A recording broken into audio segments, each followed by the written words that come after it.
Okay, so let's do a recap of last session. You guys are currently in East Haven. You return from negotiating with this hag living in the icy cliffs near the precipice of Lac Dinishir, and you'd come back with this cauldron that has the ability to feed over 100 people per day. You'd managed to negotiate with the town speaker of East Haven, Speaker Wayland, and secure quite a hefty price in the way of several 500 gold piece diamonds for yourselves. 7 in fact. And that's a pretty penny to say the least. Obviously this cauldron is going to be very well sought after from the people of 10 towns. So you'd met with Gladys and then Prudence. There was some strange going on in the town hall in East Haven, but all in all it was a successful journey. You just have to wait a couple of days to pick up the diamonds. Speaker Wayland needs to call in a few favors, and you can come pick them up. The cauldron's safe, kept in the dungeon underneath the town hall. You'd also discovered some Durgar, well, at least one, living in the East Haven ferry. Now, you're not sure exactly the intentions of the Durgar, however you did find a map detailing the 10 towns and 2 other locations of note. An outpost of some sort near the eastern base of Kelvinscan, and some place called Sunblight in the spine of the world. So upon hearing many rumors as well, there's plenty to do, of course. It's just a matter of what you want to do and how you want to go about it. You guys are currently in East Haven. It's mid-afternoon. Twilight's already ended, so you're just relying on torchlight, lantern light to get around the town. And we ended the session with you guys just exiting the town hall, in fact. Collecting a reward in terms of a spell scroll of Fireball, bag of tricks. They were taken from Dazan, the evil red wizard, the murderer that was burned at the stake. So, you guys have any plans or any ideas of what you'd like to do next? That's the question. I was thinking that maybe we should get some dog sleds and maybe go down and check out Goodmead. So you can buy dog sleds. Yeah, so I'm looking. So how many dogs do you need per sled? So sled dogs 50 gold and the sleds 20. You're gonna need at least 2. 2 sled dogs. Yeah, the sled dog can pull 360 pounds. The sled's 300, so you're gonna need at least 2 unless you're extremely light. Okay. Dogs are 50 gold pieces each, and the sled is 20.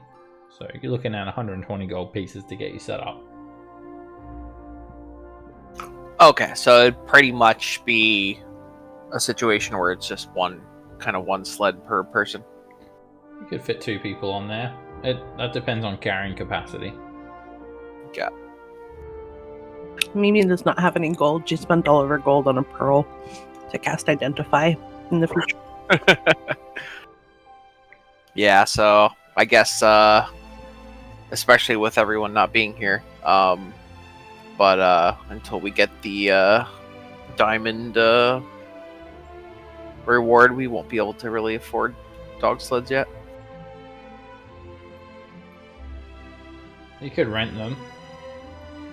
How much? What's the fee? Going rate's about 10 gold pieces per day. It comes with a guide. They'll take you to your destination. It's only 4 and up. You're talking about going to Goodmead, right? So it's 4.5 hours trek just by foot. Right. Yeah, so I mean the risk for that one's definitely a lot lower. That's probably just something for next session. So we got 3 quests at the end of the last session from the wet trout, right? I wouldn't really call them quests. Okay, rumors. Gotcha. Hearsay. So we got in Goodmead, the town speaker is recently killed by a 9-foot tall giant. Rumor has it the giant stole a shipment of honeymead. Okay, so that's the one about everyone complaining about the ale. Have we got anything else for Goodmead? That's just a rumor. That's all you've heard for Goodmead. Okay. I'm trying to.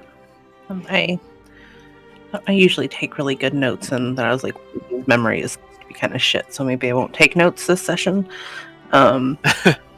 Which I'm regretting heavily now, because now I can't talk about stuff out of character either. We got told from the a water ganassi that Right. Targos would be somewhere potentially within the next day. Yeah. Torgs should be in Targos for a little bit. In terms of formal quests, you have the killer, the ingots trapped out in the middle of the tundra, and capturing a friendly spirit. And so we could potentially, if we wanted to maybe rent sleds, potentially there back, we could try sledding over to Targos instead of Goodmead. I don't know how much longer that is to be in the cold without having any twilight. But if we're not gonna, I think the only thing really left in East Haven would be the Dwarkar, which I didn't sound like people were too keen on doing last time. Yeah, my only thought was that since we have to come back in 2 days to collect our reward, like it'd probably be best to not go too far away.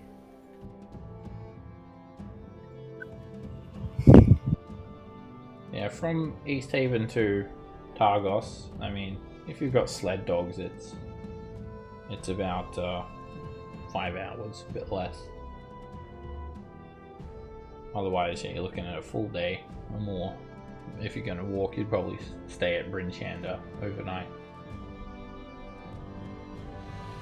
Trudge through the snow on a 1-horse open sleigh. Hey, so we just exited the town hall, you said? Yeah, we've just stood out of the town hall now after dealing with the going-ons there, fixing up the price for the Cauldron, and collecting your reward from.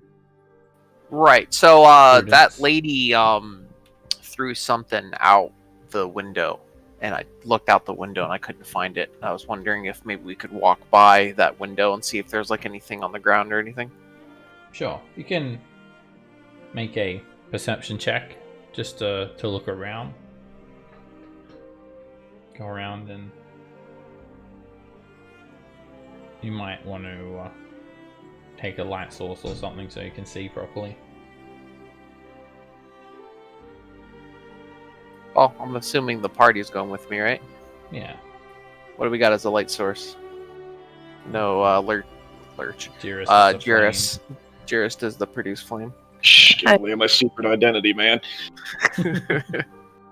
Yeah, I'll produce flame for light.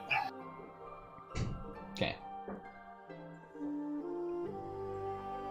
Right, you do a perimeter search, and you mainly focus on that section of the town hall where Prudence was standing at the window, and she kind of had her hands out the window. You can kind of almost see her cottage from here as well. Well, you could definitely with your vision. So nothing. You don't find anything. There's a lot of fresh snow on the ground, so tracks are pretty easy to spot. It really doesn't look like there's no signs of anything being dropped or picked up either. There's definitely no footprints. that'd be pretty easy to see. And there's no indentation where something could have fallen unless it was extremely light. Okay. The roofs are pitched.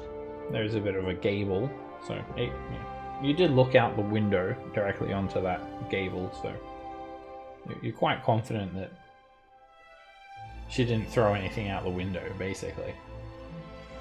Got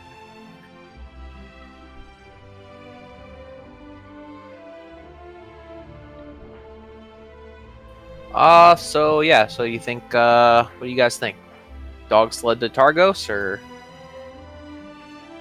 we don't have a lot to go on at the moment. We did want to go to Targos. That was where one of the murders had happened, so we could find out a little bit more there.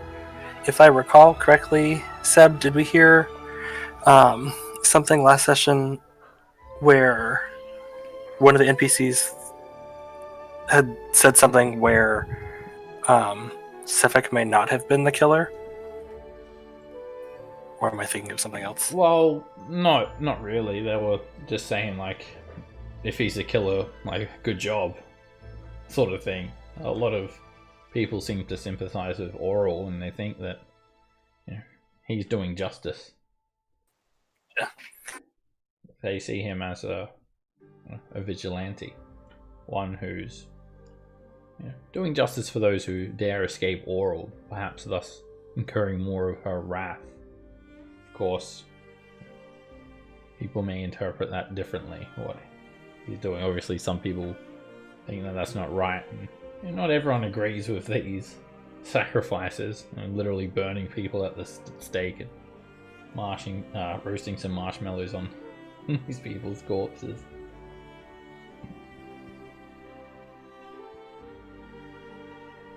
Alright, so you guys want to just like... So you said it's 10 gold per day per dog sled? No, you can hire a guide. They'll take your whole group out to where you want to go. Going rate's about 10 gold pieces per day. And they can take you out to the mountains or something as well if you want, or wherever you want to go. Gotcha. Traveling from town to town would definitely be an easy day's work for them. For quite a steep price as well. Right, okay. So we could use them to go try to find the iron ingots, basically. Yeah, you could hire a guide like that. We could also potentially eventually hire one to, or when we get our own dog sled, to check out that outpost Calvin's carrying. Yeah. Well, I guess with that one, we're probably going to want to check out, like, because the Duergar are supposed to be at the 2 care towns, too. So that'll be kind of like on the way there. Yeah, and if we wanted, we could still go to Goodmead. I think essentially, like, the nature spirits can be in any one of the towns, theoretically. Right. So we might have to check each one for those. And I know the Dendovich would like to have mead, probably. Yeah, I mean, I think my character probably wouldn't really care about all that much, though. But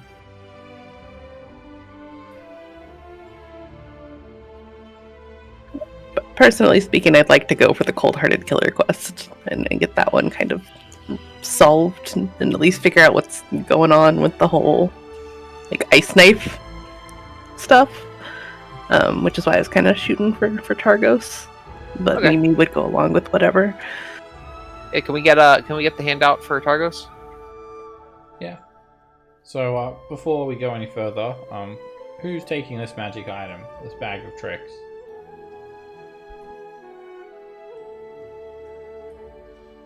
At the very least, someone needs to be holding it. Whether or not, you don't have to use it, but it does need to go to someone needs to take it. If nobody wants it, Mimi can hold on to it. I think she's got everything else at the moment. Okay. There you go, Mimi. The super strong elderly gnome can Okay. be a pack meal. So, is everyone in agreement to head to Targos Town? Sounds good. Okay. Alright, so you guys recall your knowledge about Targos Town, or Targos as it's called. It's a very small town. It's abutting the Mad Walden River. Popular starting point for many adventurers coming to Icewind Dale if they take the river. Like Bryn Shander, Targos is encircled by a wooden wall, which helps to protect the town against orcs and other threats from the wilderness. The wall extends out into the lake, creating a safe harbour for the town's boats. But now, Oral's long winter has frozen the water in the harbour. Many of Targos' boats are trapped in the ice. Fishers must drag their small vessels across the ice to get to the unfrozen lake beyond the harbour walls, where they'll go fishing, because a lot of these towns, they live on the lake. The knucklehead trout is the source of their trade. Almost all the towns in Icewind Dale make their living off the lakes, but nowhere is that fact more evident than in Targos. The town has always had the biggest fishing fleet and the biggest fishing industry. Everything that goes on here revolves around hauling the knucklehead trout out of Mad Walden. Oral's endless winter makes the work harder, but it gets done nonetheless. The 10 towners are tough. They don't just give up just because the lake's frozen. They'll just go out further and fish. Town speaker is Nath Axil Dinar, a former rogue of Luskan. Moved to Targos a couple of years ago and took up residence in the Luskan Arms. Spread around a lot of gold, earning the loyalty of many local fishers. His cordial, down-to-earth demeanour contributed to his swift rise to power, enabling him to replace a town speaker who was well liked but didn't want the job anymore. But fairly new. In a nutshell, Targos is not too bad. 2 snowflakes for friendliness, 3 snowflakes for services, and 2 snowflakes for comfort. They have a population of 1,000, and a large majority of that population are the fishers, or Scrimshanders. Their leader, as I mentioned, is Speaker Nath Maxil Dinar, one speakership because of his popularity with the fishers. In times of trouble, Targos can muster up to 200 soldiers to form a militia. And the heraldry is a single-sailed black ship facing to the right. It's on a light blue field, and it represents the town's pride in its fishing fleet. Like East Haven and Bryn Shander, Targos sacrifices humanoids, so you can expect to be given a ticket, a lottery ticket, if you travel there. If you stay there, at least. And their rival towns are Bremen, Lonelywood, and Tourmaline. There's snow-covered paths connecting Targos to Bryn Shander. Similar path sweeps around the east side of Mad Walden and leads up to Tourmaline. There's travel times in that table there, and there's no easy way to actually reach Bremen by land from Targos, because snow has wiped out the trail that once led to it. So you could get lost if you're planning to head from Targos to Bremen.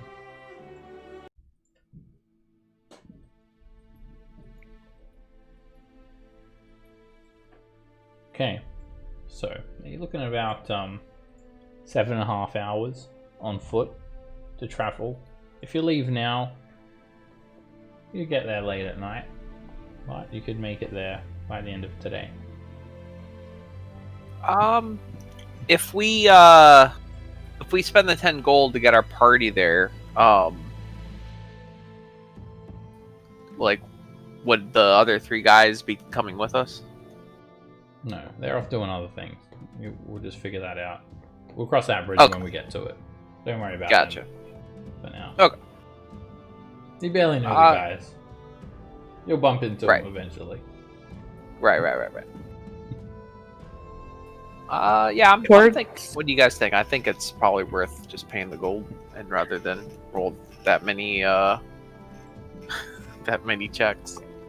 So Torx is in Bremen, not Targos, it looks like.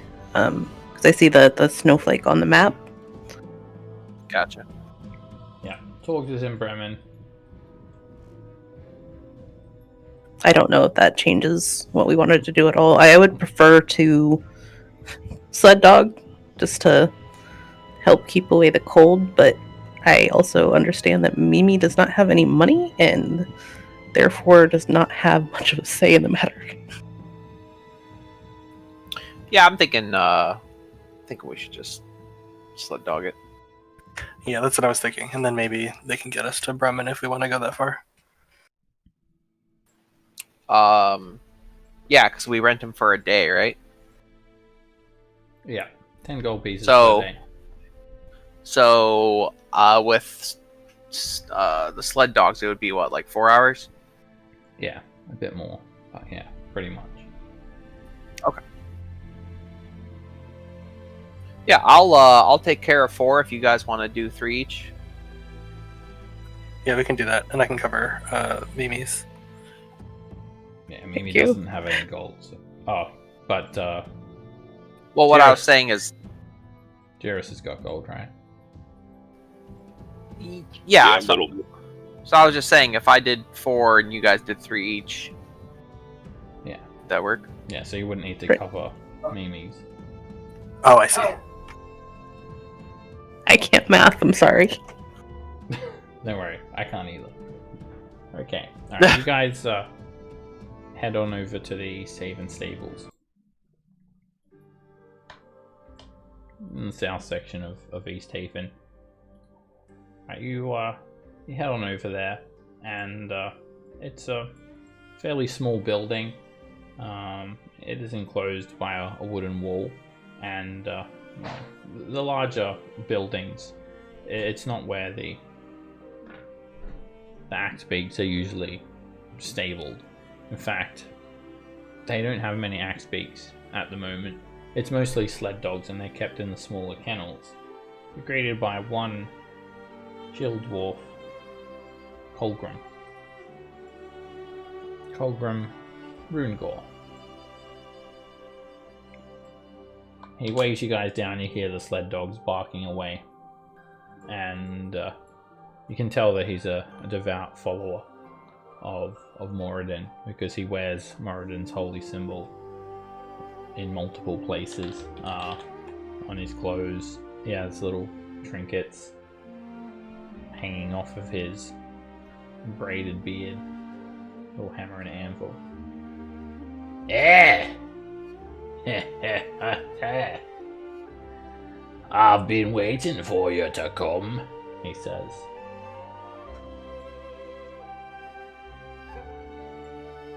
That's how he greets you guys. You have you? Does that also mean why you know why we're here? Ah, I'm not all-knowing. In fact, I didn't think anyone is. Not Moradin, not your gods, not even Dumathoin himself. But I do know one thing. Those with secrets would be coming my way. That you cannot keep from Dumathoin. Gather round, y'all. I know something about you. You've been brung here to me today, so we be meeting. Colgrim Brungor, pleased to meet you. Worshipper of Moradin, like any dwarf rightly be. But under all this Moradinous stuff, there lies a secret within, like a secret within each of ye. Go on then now. You cannot hide from Dumathoin. I know each one of ye has a secret to bear, or perhaps 2 to boot. I can sense it. I can smell it on you.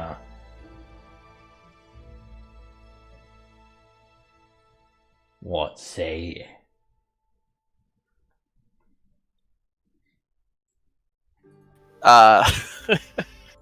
Varys will cough a bit and start hacking really hard and say, Shard keeps my secrets, not your gods. He gives you a bit of a look. Pah! Shah? You think she's creeping into this night sky? I highly doubt it. You cannot keep your secrets from Dumathorn, for he is the keeper of secrets under the mountain. I know that each of you have your secrets, and they will come out eventually. Which one of ye are brave enough to step forth and reveal ye secret now?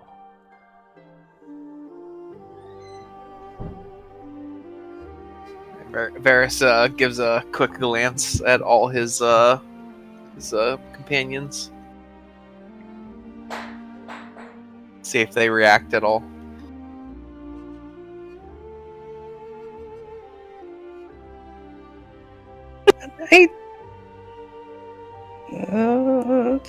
I think maybe you'll step forward.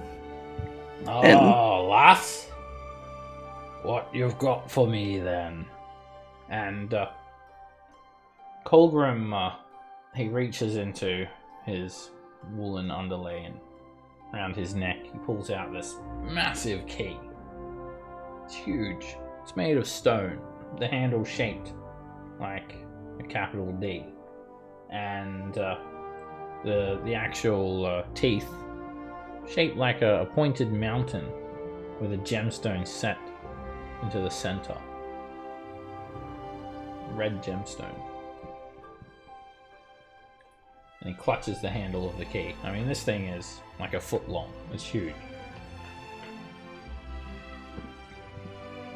So this is the guy that has the sled dogs, right? Yeah. Just to confirm this. He's standing out the front of the stables and hear all the sled dogs barking. She's kind of standing there, and she taps her pot on her head a little bit. And, so if I tell you my secret, will you allow us to rent some sled dogs from you? Ha ha ha ha. Ma'am, your secrets can't keep you from renting sled dogs. Your secrets, they can't keep you alive in this cold. But I'll tell you what they can do. He who holds their secret the longest shall be deserving of the key of Dumathorn. And he holds it up. Deep in the Dwarven Valley lies a hidden vault of untold treasure. A treasure held by Dumathorn himself. Free for the taking, but only for those most height of lips. Can ye be the one to keep ye secret the longest? Let not ye tongue waggle, miss, or ye could be the one to claim this treasure. And let it be known to ye and all your companions. That who holds their secret the longest shall claim this key, for Dumathorn will know.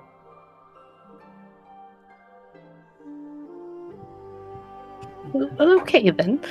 Can we rent a sled dog? Aye, of course. Now, I can be your guide. 4 of you. We'll need 4 sleds. Perhaps we could get away with 2, actually. He starts sizing you up in your gear. I think 2 should do us. Keep us nice and tight-knit.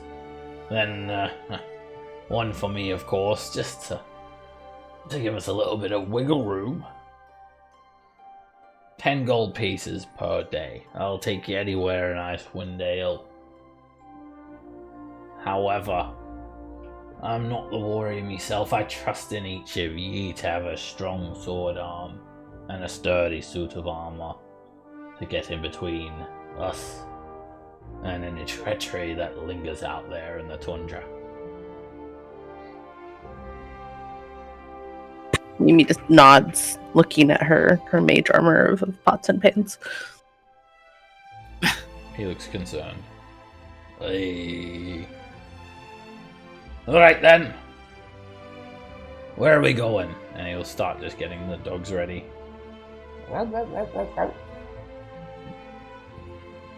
Targos. With maybe we'll stop off in Targos and then hopefully on to Bremen. Maybe. Alright then, I'll come with you, serve as your guide, get you from where you want to go. It's a flat fee, 10 gold pieces per day, starting from the time you hire me up until, I dare say night, but nights are long these days. Up until the dusk, the reaches of night come and consume you at the end of your day. Up until nap time. In other words, one day. Yes. In other words, yes, nighttime.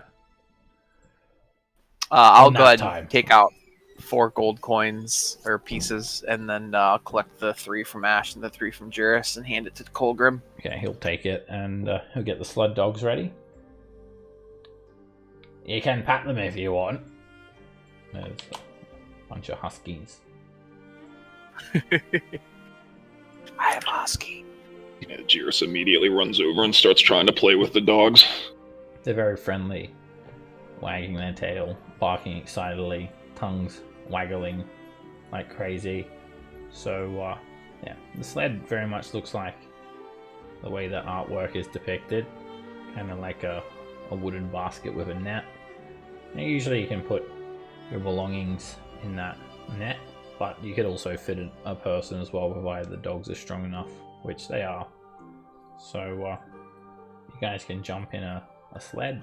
Colgrim goes in his own sled and he leads you guys, and you'll just follow him. For weight distribution, I'm thinking maybe he probably has to go with me.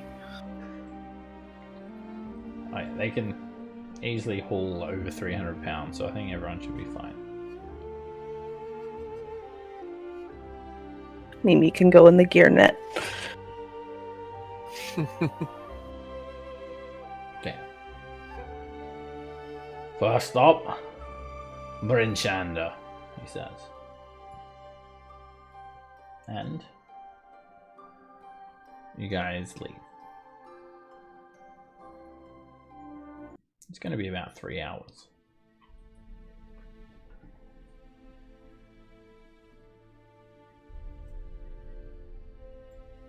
I'm just going to check a couple of things as you guys are traveling. Right, it's well and truly pitch black outside, and Colgrim seems to know what he's doing. He has a lamp at the front of the sled, and the dogs just follow the road. It's second nature. No problems whatsoever in terms of navigating at night. Easy peasy. The weather's not terribly bad either. It's cold, but it's quite a swift journey.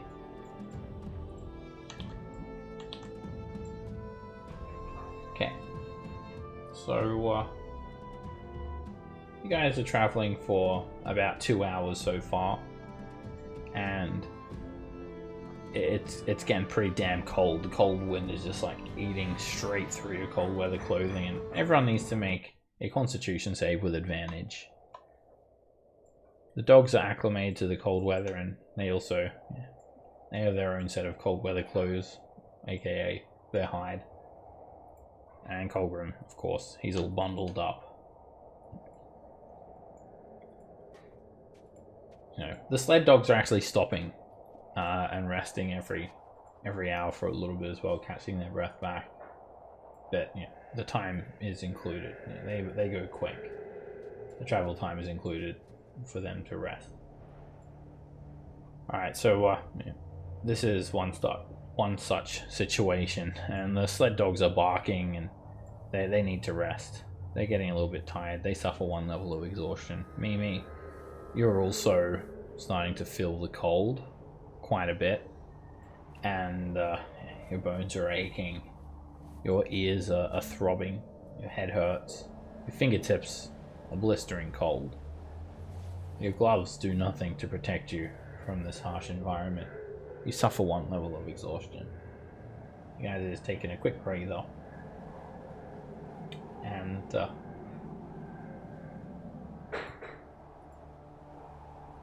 all of a sudden, something just springs up out of the snow. Tiny, tiny little snow white doll wearing a decorative mask. And in its tiny hands, it has a frozen berry. And it hops up out of the snow, berry in hand. The dogs, they start growling at it. It's a Chwinga. Arrgh. The Chwinga seems not bothered by the sled dogs at all. It holds up this berry to you guys. Arrgh. Can I light the lantern of tracking? Of course. Just to guarantee it's a Chwinga? The flame glows green when you light the lantern.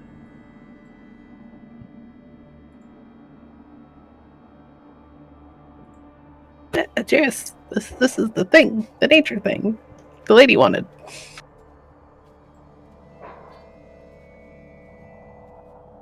So it's like offering us the berry? Is that what it's doing? Or does it seem hostile towards us? It's standing there with its arms stretched and it's holding the berry out in front of it.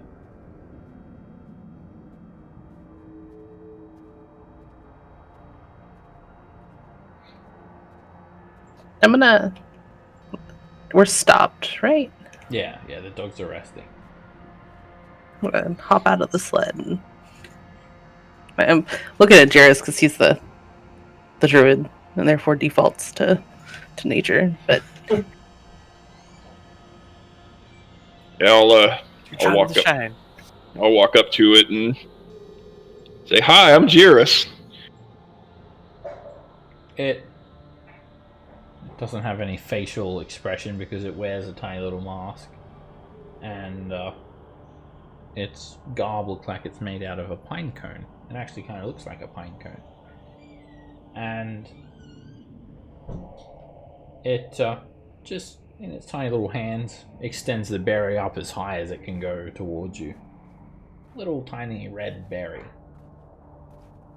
I'll take it from it, assuming it's trying to give it to me. Like, not forcibly if it's not, but... It gives it to you. Let's go. And then Can I tell it does a gesture. kind of bear? You can make a nature check. It does like a little gesture, putting its hands up towards the mouth on the mask. It's a just a harmless little berry. It's not poison. It should be sweet. It's almost like a blueberry, but it's red in color. Yeah, I'll eat it, and as I'm eating it, I'll also pull out some cheese hunk and say, "Can I offer you a cheese hunk in this trying time?" You chomp down on the berry, and it tastes very, very sweet, indeed. And all of a sudden, you feel some sort of magical sensation wash over you as you digest the berry, tingling all the way to the tips of your fingers. And out of nowhere, your hand produces a snowball. It just expands from the middle of your open palm to a nice handful-sized snowball. And the Chwinga then starts running off. And there's actually some trees nearby. There's a copse of trees. And it starts running off towards the trees. If it's starting to run off, can I cast a spell on it? What spell are you casting? Tasha's hideous laughter. Yeah. You can roll initiative. Does anyone else want to take action? No. Alright. You can just roll initiative, me, and we'll see who's quicker to react, you or the Twinger.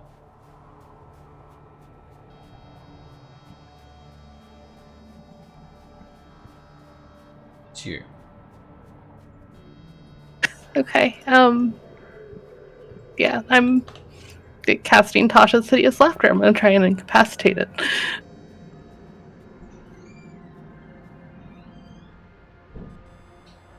Alright, cast a spell on it, and it makes a wisdom saving throw.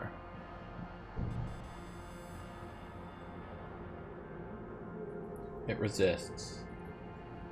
And it turns around to face you when you cast a spell on it.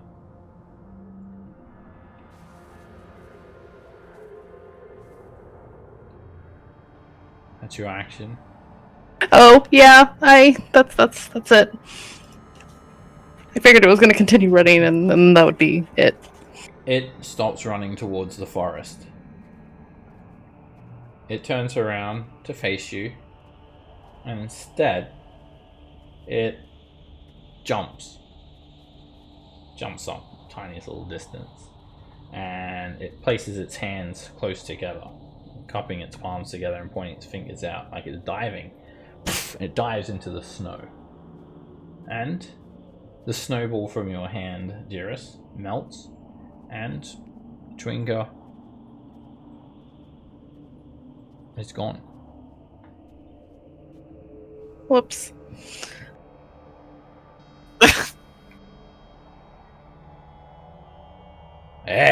Don't stray too far. What's going on with that wee little thing? A walking doll? Mimi's just gonna frown. Oh, we were supposed to capture it. I didn't want it to run away. Ah. Well, you best get a net next time. Throw it on the little thing. Dogs are rested up. Let's get going before a blizzard comes out of nowhere and Oral takes the life out of us. Let's get going.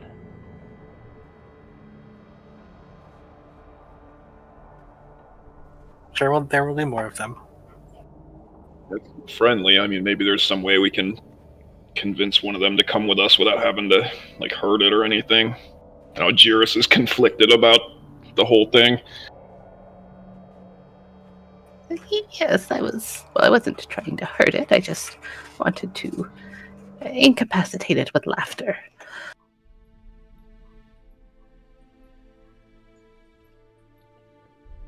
Come on then. You guys continue on through the well-paved road of East Haven. It's flanked by small hill locks on either side. It's almost like a little valley.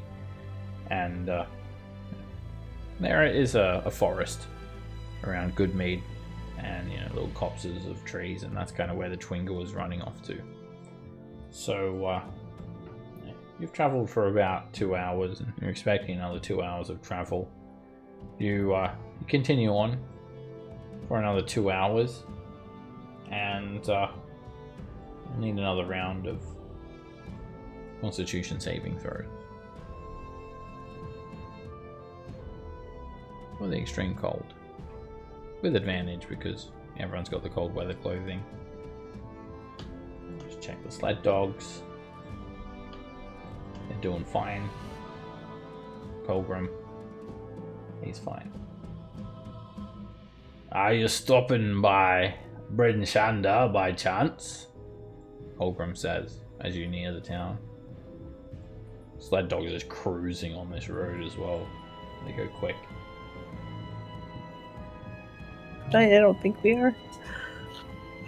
Yeah, I think we're good on Bridgender.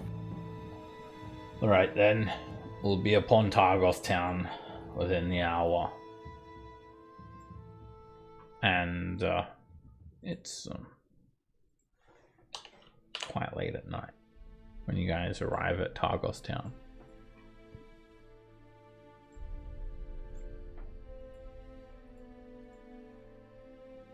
You're here. You're at Targos. You arrive from this road coming from Bridgender towards the southeast section of town, and then you have to wrap around to the south of the town.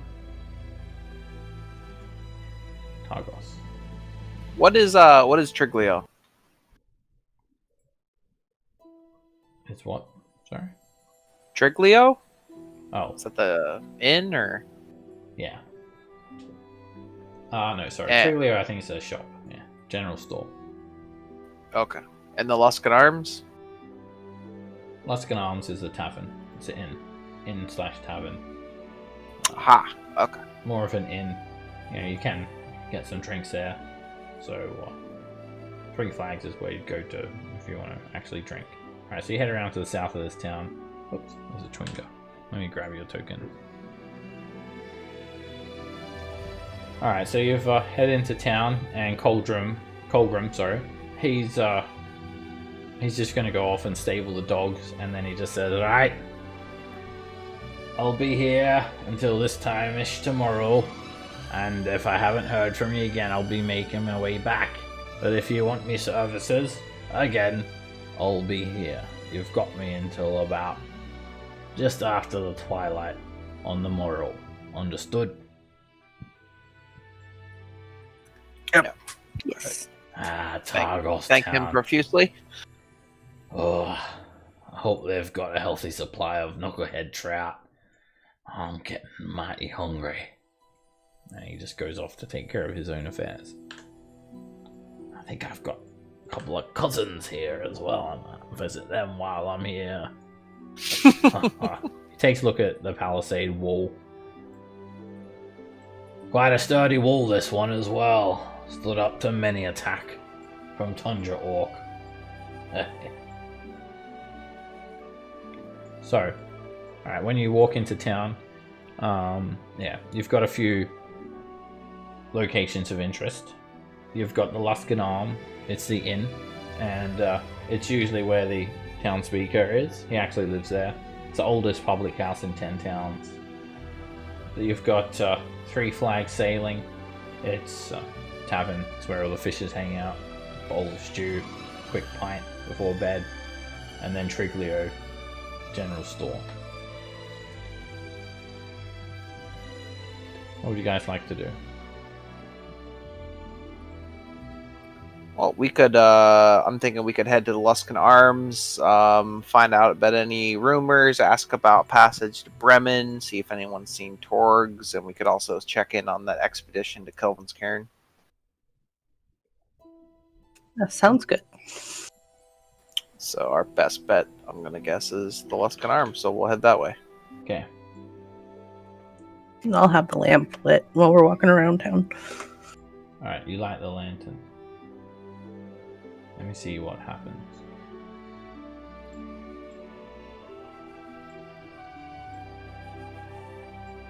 No luck. The lantern's flame is amber, as usual. You head down to the Luskan Arms. Targos is a pretty hilly town.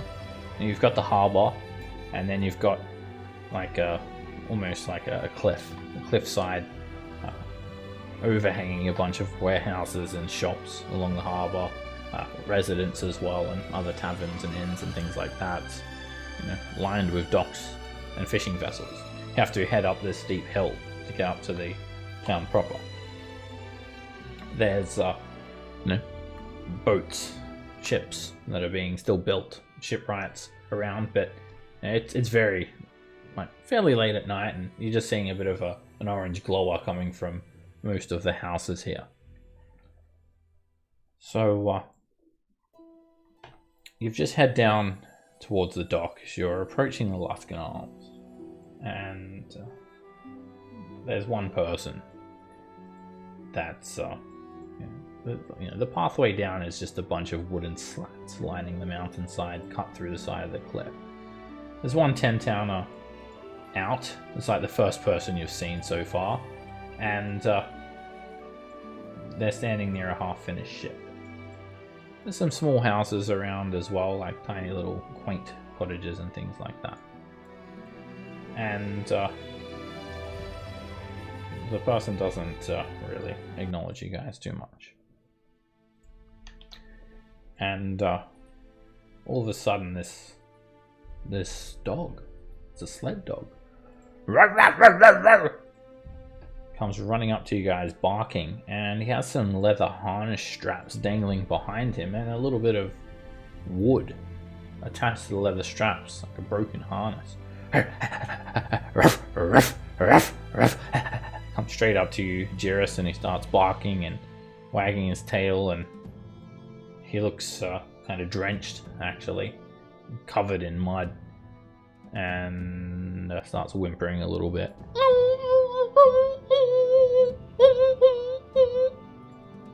Is this one of our sled dogs, or is this just no. another one?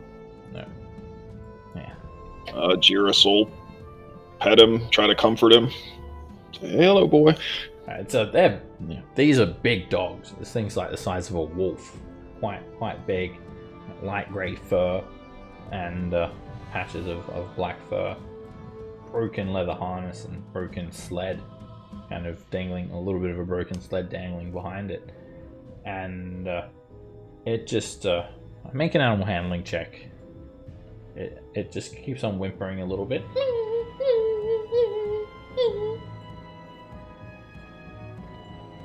And it starts barking at you. And you get the impression that it wants you to follow it. Timmy stuck in the well. Could be a little. That's what I was typing. What is it, boy? Should we fall down the well? It stops and it waits. You also feel like the dog is probably impoverished as well. It might need some food or water, but it seems like kind of excited to see you, Jirus, and definitely wants to lead you. You can hear it, the sound of the snow crunching underneath its little paws, your own feet. The barks continue through the whistle of the wind. I'm gonna ask this 10-towner if he's ever seen that dog before. They look over at you through their wool clothes, and you're not even sure if it's a man or a woman. And they don't say anything. They just shake their head, and then they're just hammering some wooden planks onto the ship. God, that's such a rough life. Like just out in the freezing cold doing that. Oh my god. Late at night as well. Get a warehouse. I'll offer the dog some meat hunk in this trying time. The dog takes the meat hunk and just starts chewing it. And sits down out in front of his house, barks a little bit more. There's a modest looking dwelling here, and the dog is actually scratching at the door, and this very handsome man opens the door. And the second that happens, the dog just runs straight inside. And this guy with long blonde hair, like kind of mid-30s, whips his hair around, and it's quite warm inside. He's fairly lightly dressed, and kind of leans up against the door. "Why, hello," he says. "Boy, is that you? Who are you?" he says to everyone else. Hi, I'm Jirus. "Well, don't just stand there. Come in, it's freezing outside."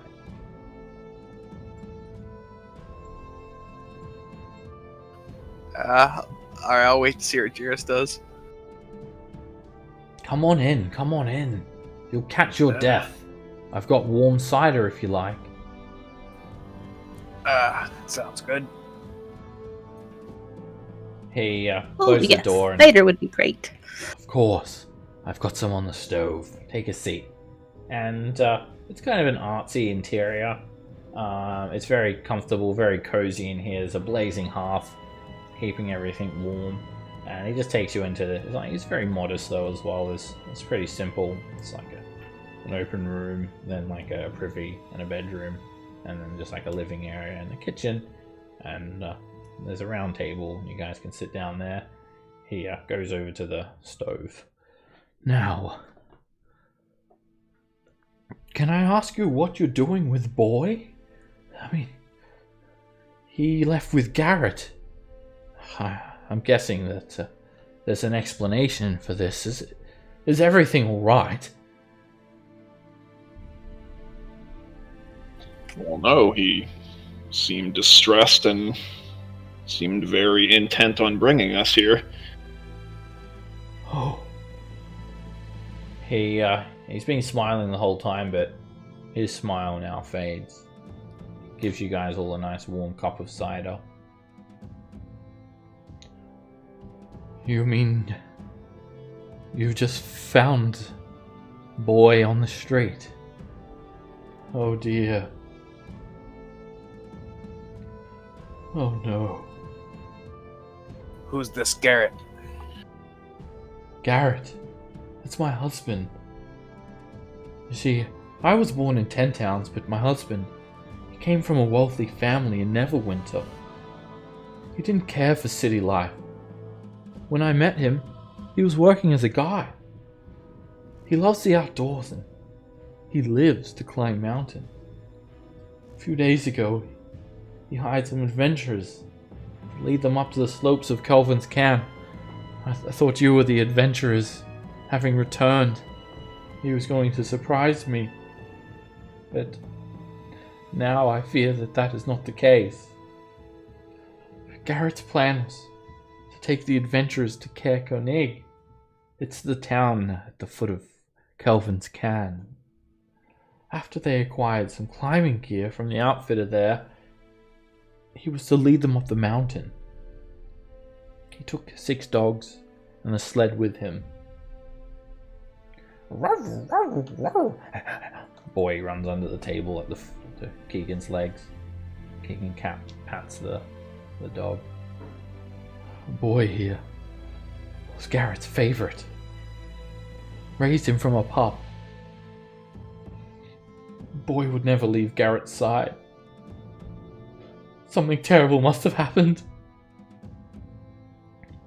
Are you sure you know nothing of the situation of Garrett? Please tell me you're the adventurers that went with him.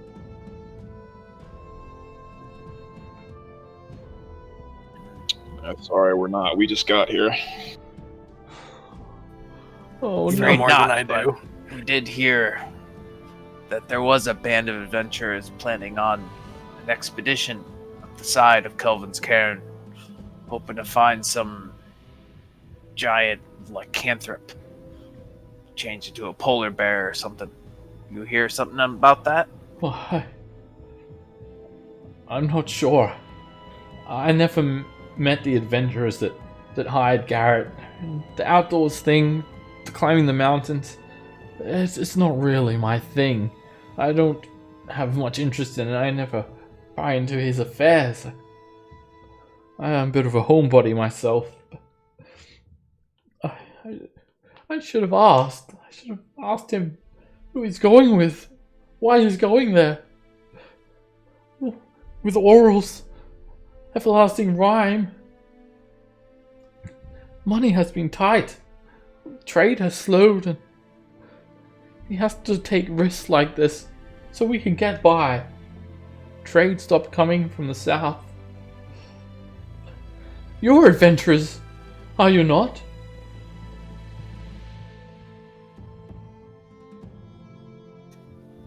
We are. Yes. Guess you could say we are. Listen, I know it's a lot to ask, but perhaps I could persuade you to go up to Kelvin's camp and find Garrett and his companions. I know he's still alive. A little bit of bad weather. That's not enough to stop Garrett. He's strong and determined.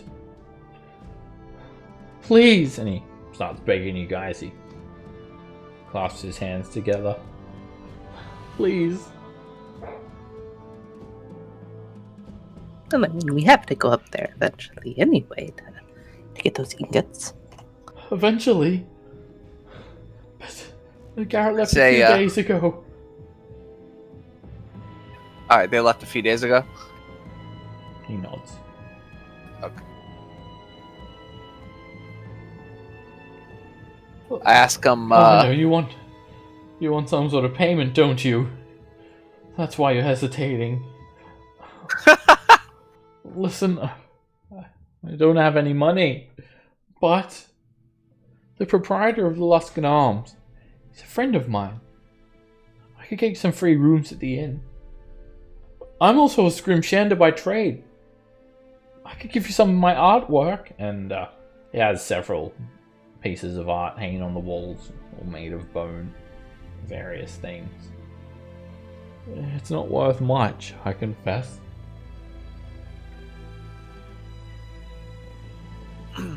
I say, how is Garrett's relationship to Targus?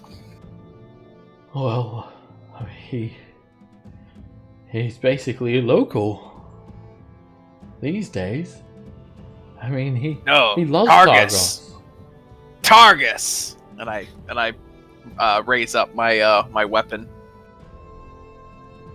I'm afraid I have not the faintest idea who you're talking about. Is he good with a blade, boy? I've a lot of faith in his survival skills. He could defend himself. I honestly believe that he's still out there, stuck on the mountain. Something's happened. And look! And he takes the broken sled. What could have done this? And they've got the leather straps still attached to the harness of the dog, and then there's like... Yeah, I'll walk up to it and take a good close look at it, see if I can discern what may have broken it. Make an investigation check. I'll assist him if I can. Sure. You can give him advantage. Putting your noggins together. Alright, the wood has been like splintered. Something has like hit the sled hard and shattered it. You're not able to tell exactly what it is, but this sled has been hit with quite an impactful force, and the way the wood snapped it, you suspect that something actually broke the sled, like snapped it. Juris, inspect the dog. Is it injured? You've already seen that the dog is in good health, not injured. It just a little bit hungry and a bit dirty. That's all. I could actually communicate with the dog if we can come back later. You listen. I know this is not very spacious, but you can stay here the night, or if you prefer, the inn. I'll get you the room free tonight, if you promise you'll head out for Garrett tomorrow.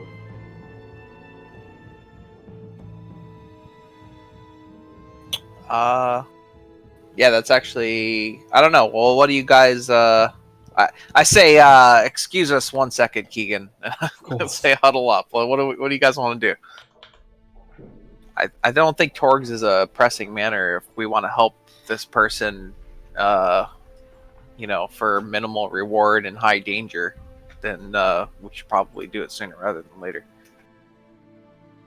I love the way that you put that. risk assessment. I think that, yeah, if he's just doing his job, probably good to try and go rescue Garrett rather than stop some murder of people who are trying to evade the law anyway. And Torgs isn't going anywhere. Well, figuratively speaking. So, Seb, quick question. Yeah. We know that the ingots were on their way from Kelvin's cairn, right? Yeah. And they were attacked by Yetis. The sled was attacked by big clawed creature. Do I know if Yetis, assuming that's what attacked the sled, would kill us? Would they want to kill you, or would they kill you? Well, I mean, Would I know they might be dangerous to my if you companions? stand in front of it and a Yeti, if you stood in front of the Yeti and did nothing, yes, it would kill you. If you defended yourself, well, that depends. Depends on so many variables that... I'll be right back. Yeah. Is it possible for you to take one on? Yeah, easy. You guys could take one Okay. on. Before I you just feel wanted- like you could take on a Yeti. Okay, that's...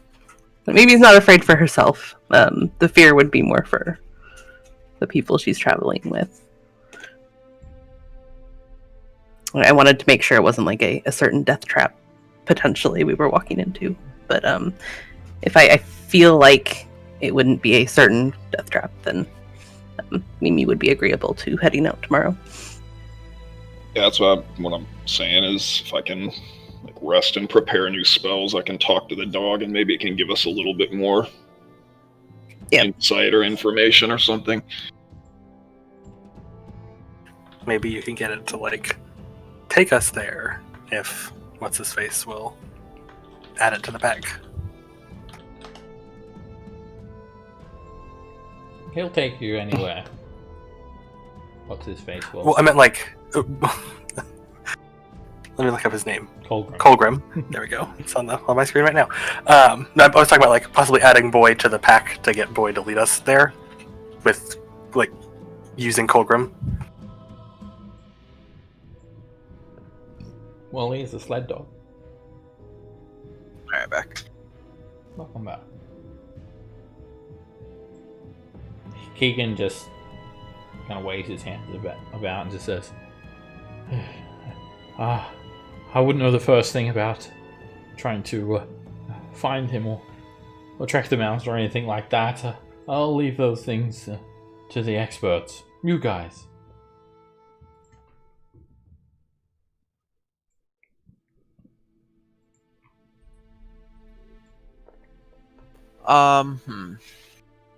So I'm thinking that we should take the free room. I think I want to help him. Varys wants to help him, to be clear. Mimi would want to too. And yeah, so everyone agreed on helping this guy? Make that our number one priority? Yeah, Mimi's only reservation was about danger for you all, so if... Right, so just so we're clear, Varys' leading theory is the rumor about the lycanthrope polar bear. That's what they probably ran into. So what I was trying to deduce with the broken sled and whether or not the dog was injured is if like the sled fell off the mountain and shattered, but then that would mean the dog probably would have gotten injured as well. Oh no, So- the sled's definitely being ripped. Like something's broken this. Right. So that's what I was just trying to determine looking at that stuff. So yeah, so I think we should take the free room at the inn, agree to help him, and then we can tell the dog slitter guy that we got a new plan, and at the inn we can try to find some more information about the expedition, and then Jairus can do the talk with animals tomorrow. Sounds good. All right, so I'm gonna tell Keegan that we're gonna help him, and that he doesn't need to. He no longer needs to fear, because the The priest and druid of Salune are on his side, and will find his husband, Garrett. Oh, thank you. Thank you so very much. Ah, this is a blessing. You know, some say that we must praise Oral to stave off her wrath, but your gods, they sound a hell of a lot better.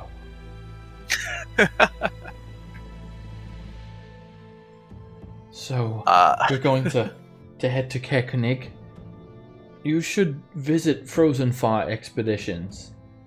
I think that's where he said he was going to go to set out for a scout.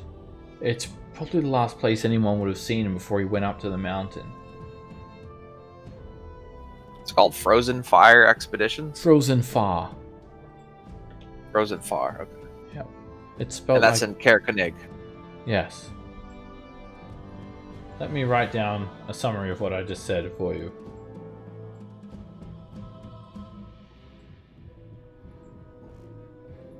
So, you're welcome to lay your bedrolls out here, or I don't mind heading over to the inn and securing you guys a room for the night. I think that would be best. He nods. Very well. Let us head on over to the Luskan Arms then. We'll get the key from there. You all just wait here, I'll be back in a moment. And Keegan leaves. You guys can finish your cider and he's back in 10 minutes. He puts on like a coat and things like that to go out in the cold. And he returns with a key for you guys about 10 minutes later. Here, this is for your rooms. You have to go through the back at the Luskan Arms. They're closed up tonight for some reason. I don't understand. It's not that late, but I guess business has been dwindling. Luskan Arms, it's the oldest tavern in the entire town, by the way. Established back when Brinchander was just a camp on the hill, Garrett says. Before it was a thriving city. And many of the traders who came to Targos in those days hailed from Luskan. So Luskan Arms was built to look like an inn. You might find in the City of Sails. Can you believe it? Someone who's grown up here his whole life had to hear this from an outsider. Just shows you how much of a homebody I am. Anyway, here. My friend Owen, he's the proprietor. He's quite depressing. You could meet him in the morning. He'll make you breakfast. All right. What was the Three Flags Sailing? That was a tavern or no? Yeah, the Three Flags is just a straight up tavern. Luskan Arms is an inn with a bar, basically. I asked Keegan if he thinks the Three Flags Sailing would be open still. Oh yes, of course. It's probably where all the fishes are drinking right now. And where did those adventurers flag down Garrett at for his services? Keegan shakes his head, holds up his hands in a look of unbeknownst. I've no idea. As I said, I seldom include myself in Garrett's affairs. I didn't even meet the adventurers. He just told me he's heading out for an expedition.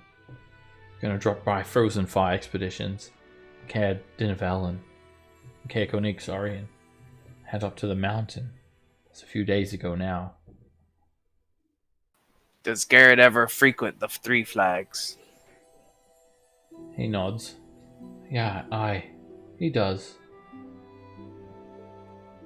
He got any friends there?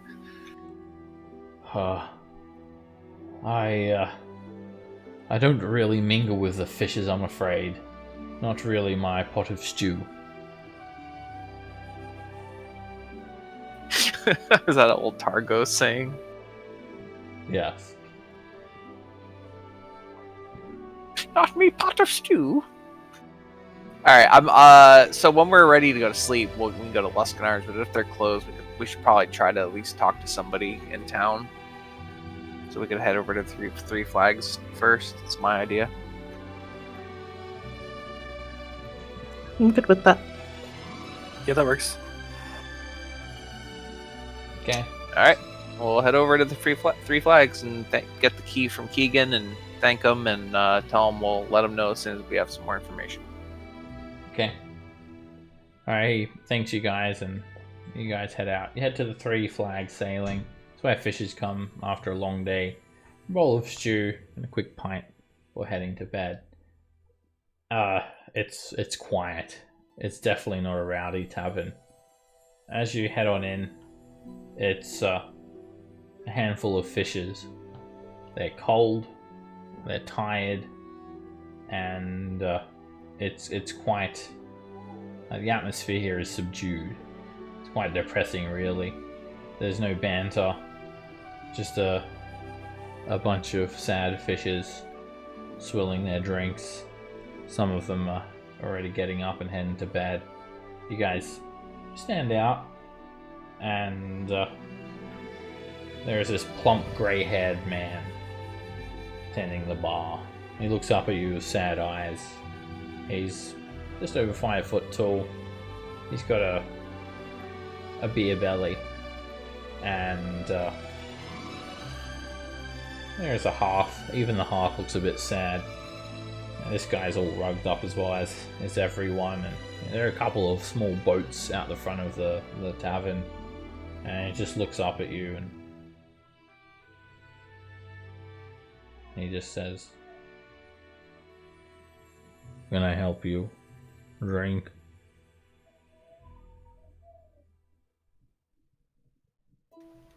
Alright, Varys will walk straight up to the bar and kind of get a look at all the patrons, and he'll introduce himself to the barkeep and say that him and his friends here are investigating the disappearance of Garrett Velrin. Oh? You heard anything? Garrett. Oh, that mountain climber. His eyes look really sad, and he just kind of sticks his lip out and shakes his head. I haven't heard nothing about anything. Is there something the matter?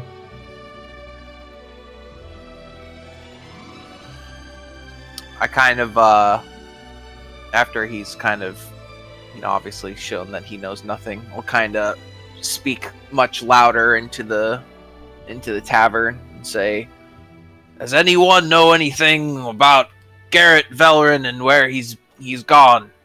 We'd be looking for him." It's just like so quiet in here. You could hear a needle drop. You're met with a cough.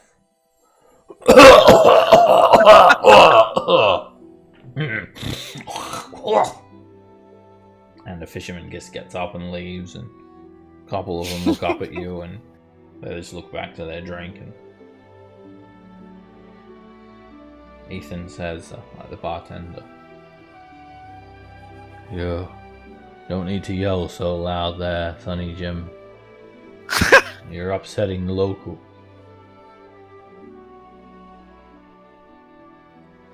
Alright, Varys will grumble to himself a little bit, and then he'll continue on by explaining about the expedition and the adventurers that supposedly hired Garrett, and that his dog came back with a broken sled.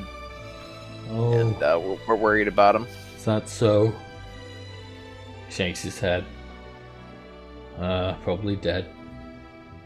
Going out there, up into the mountain, in this weather.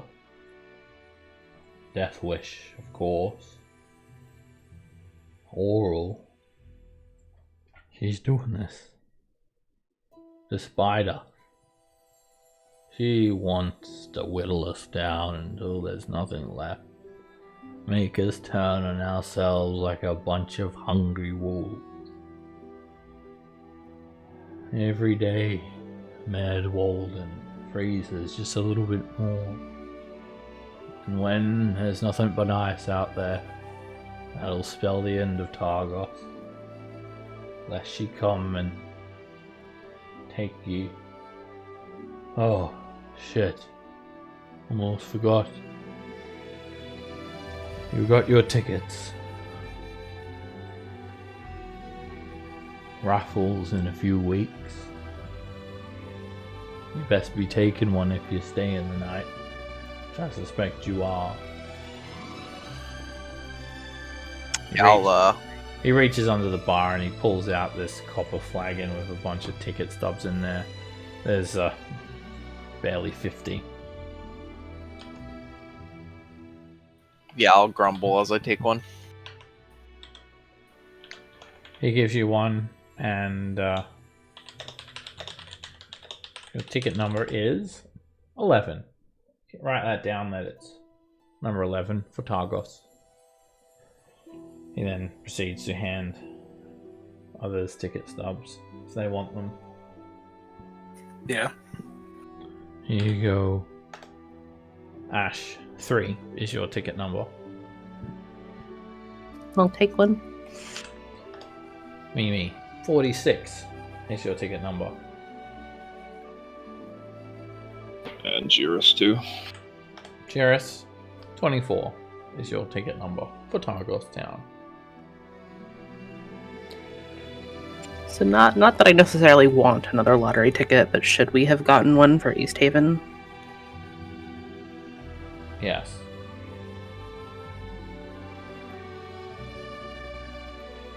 Because we definitely didn't. There's a lot going on in East Haven and lots of slips on They the forgot. mind. Hey, we're the heroes of East Haven right now, alright? Yeah. Yeah, now. Well, Speaker immunity. you know, they burnt the wizard. From what you're understanding, there's not going to be another raffle, but you're not really sure about that. You know, there are talks about increasing the number of sacrifices. So it's a little bit up in the air. Yeah. It may have been that you guys have kind of gotten out of it, really. And again, does anyone For really being able ever to see get the out of it? future. There have been No. talks. For being able to see the future, Mimi makes some very bad decisions.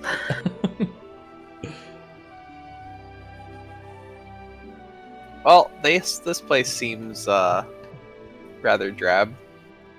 Yeah, it's Ferris- getting fairly Ferris late looks- now as well, and I mean, this is a pretty small town. It's close to midnight, and the last few fishers are they're heading home, and they're about to close up.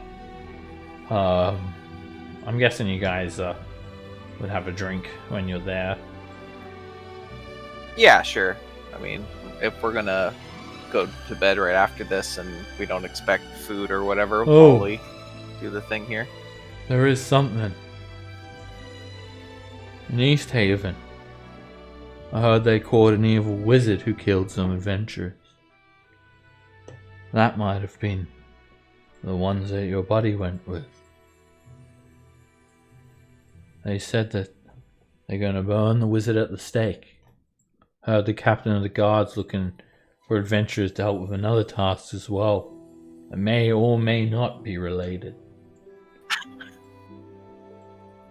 Let me guess. Missing fishers? Maybe. Not really too sure. It's quite a ways away. We've got our own problems here in Targos. With the river freezing over and whatnot. So, about them drinks, I'm packing up for the night, and your tab is... Does anyone want to meet Tunk? I do. Jiris wants one. Sure. Oh, we're getting stew. It's I'd like some meat hunk and cider. it's a meat hunk in liquid form. God damn it. You guys are charged 3 silver pieces each for the meat chunk, and 4 copper pieces for a mug of ale. So I can do that. I'll let you guys cross off that. I asked Jairus if he can cover my ale. I don't want to break a gold. What was the total again? For you, Jairus, it will be 8 copper pieces and 3 silver pieces. Sorry, 3 silver and 4 copper, or 8 copper if you're getting Varus's.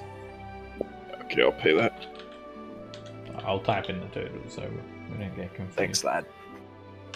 After we order our stuff and everything, and we kind of warm up to the most monotone barkeep I've ever met in my life, I ask him if he's heard of any other jobs or rumors abound. Who else was getting the meat hung? It was Jairus Me. and Me. Okay. Alright. Yeah, Yeah, I bought it too. To be clear, too, Jairus is not eating his. He wraps it up and puts it in his pouch. Okay. Mimi's eating hers. Alright, yours is this is your guys' bill that I'm typing in here. There we go. If she can, she'd get cider instead of ale, because Sure. Keegan had mentioned cider, so now she wanted cider. Yeah, they have some cider there. It warms the belly, and it's a good end to the day to have that nice warm cider as well. They heat it up here. You have it nice and warm. So the barkeep, he says, in fact, I heard some other troubles around there about good meat. Heard that the town speaker there was recently killed by this giant. Rumor has it the giant stole a shipment of honey mead. That's why we ain't got none.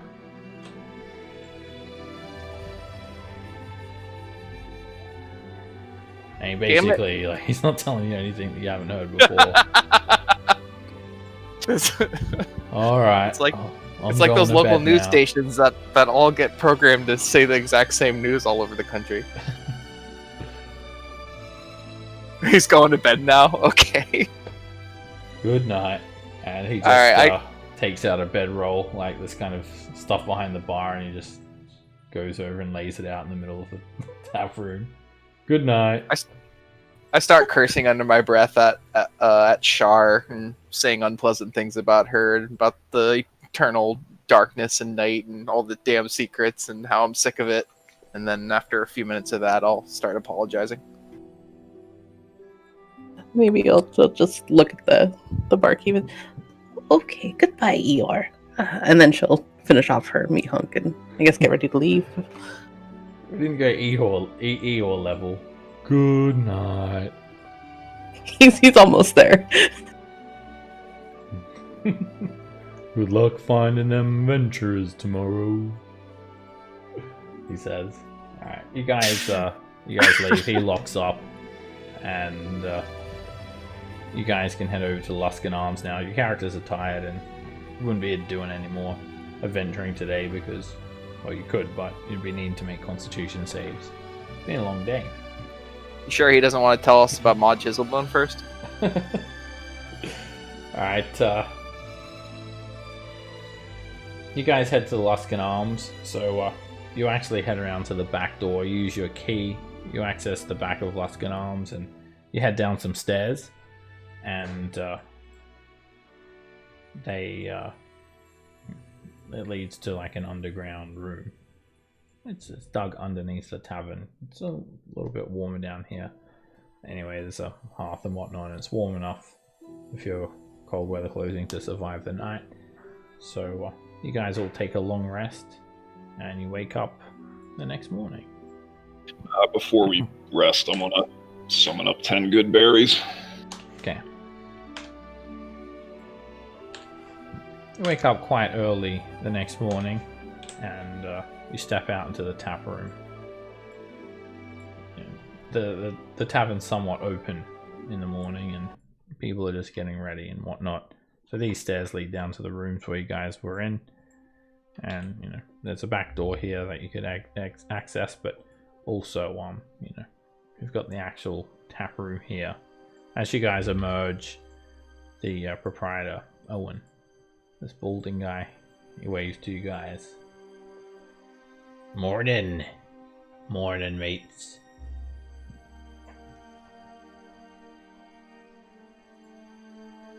Crap. What was that guy's name? Garrett's husband? Keegan? Keegan? Triglio lads, I know he's stopping the line, and Triglio lads, bring yon fishes in. No one sings to you guys. Come on in. Grab yourself a nice meat hunk, would ya?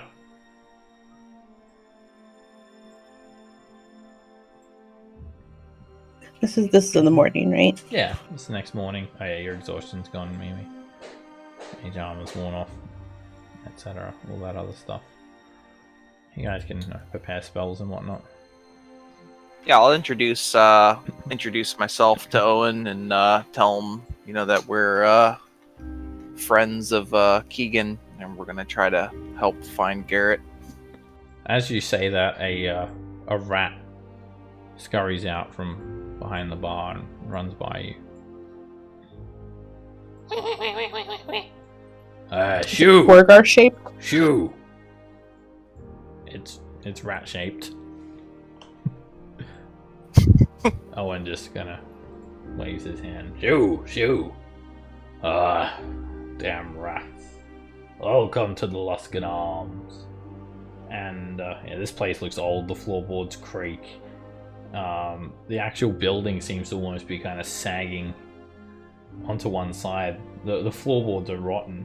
There's holes in the floor, and in fact there was actually a pretty strong draft that was flowing through your room last night, and you can pretty much see the wine cellar like down below through the holes in the floor. Anyway, Owen just says, what did you say?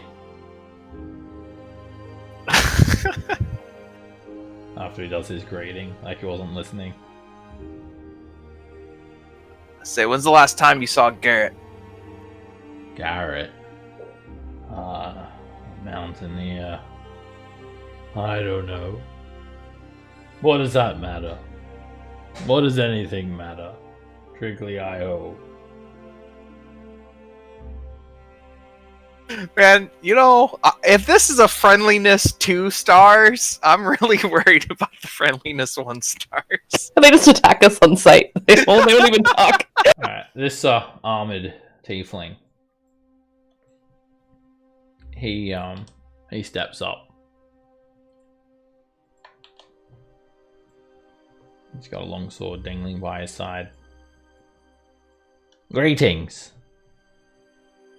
Welcome to Targos, adventurers. I am Captain Scaff, the captain of the town's militia. Is there something I can help you with? Come, sit. May we eat our meat hunks together on this morning. And he offers you guys a seat at the bar. Varys would gladly join him. Anyone else coming? Wait, it looks Sure. like they all also have some bread here, maybe. Some turkey leg? As you come around the corner, you see the town speaker. He's sitting at the desk doing some paperwork. You know, he lives here. This is the rogue from Luskan. So Captain Scaff, he looks very stern. He's wearing splint armor. He looks like a veteran of his militia. Is there something bothering you in Targos town? Please tell me. Whatever it is, I'm sure I can fix it.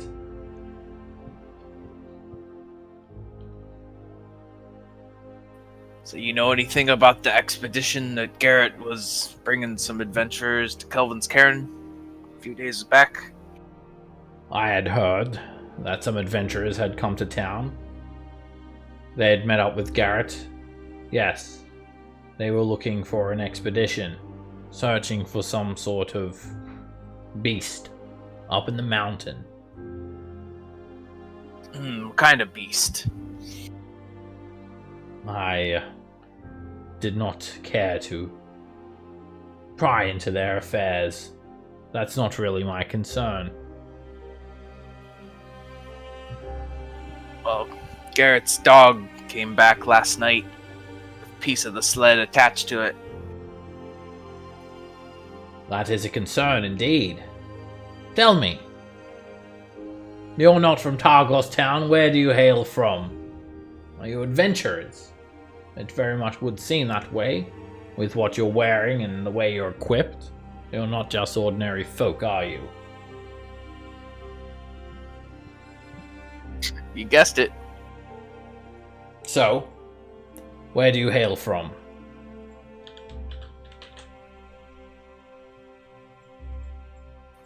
I say you've probably seen me around. I've been wandering around 10 towns for the last 2 decades. I'm sorry, but I don't pay attention to any riffraff that wanders around. You've not made a name for yourself. Otherwise, I would be privy to that. What have you done to help the 10 towns? What have you done for me lately?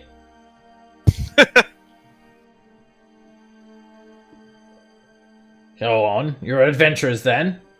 State what you're doing to help us. You say you're looking for adventurers that have gone missing. That is a good start. That's exponential adventurers. Adventurers finding other adventurers. The amount of adventurers would increase twofold if you were to find them. Well, we're looking for Garrett, I believe, who's a member of this town, a guide. So you fear that he's gone missing up the mountain? He was guiding the adventurers that went missing, yes. And what We makes found you his think dog. that he's still alive? For the night is long and the weather is cold. Well, we won't know unless we go check. He's an experienced guide. Knew what he was doing. The long nights and the cold wouldn't have got to him. Wait Perhaps a that moment. beast did. Wait. I'm sorry to interrupt you, but something just occurred from me. Did you come from East Haven recently? Yes. Just came back from that way, actually. Ah, this makes sense. The adventurers. That has the fix to all of the problems in Ten Town. The Cauldron. Word travels quick. Yes. Yes, we did. We provided East Haven with Cauldron that feed over 100 men a day. You gave it to East Haven? Out of all the towns! Why East Haven? We are out here struggling to catch fish. We cannot even feed our own. Owen, he had a full head of hair last week. Look at him now. He's got a lot of hair, but underneath that bandana, there's no hair. Well, I don't think some stew would have fixed that, but This is not even meat hunk. This is tofu hunk. you Dipped know. in beef juice. And as you guys are eating it, you notice it's like some sort of bean curd.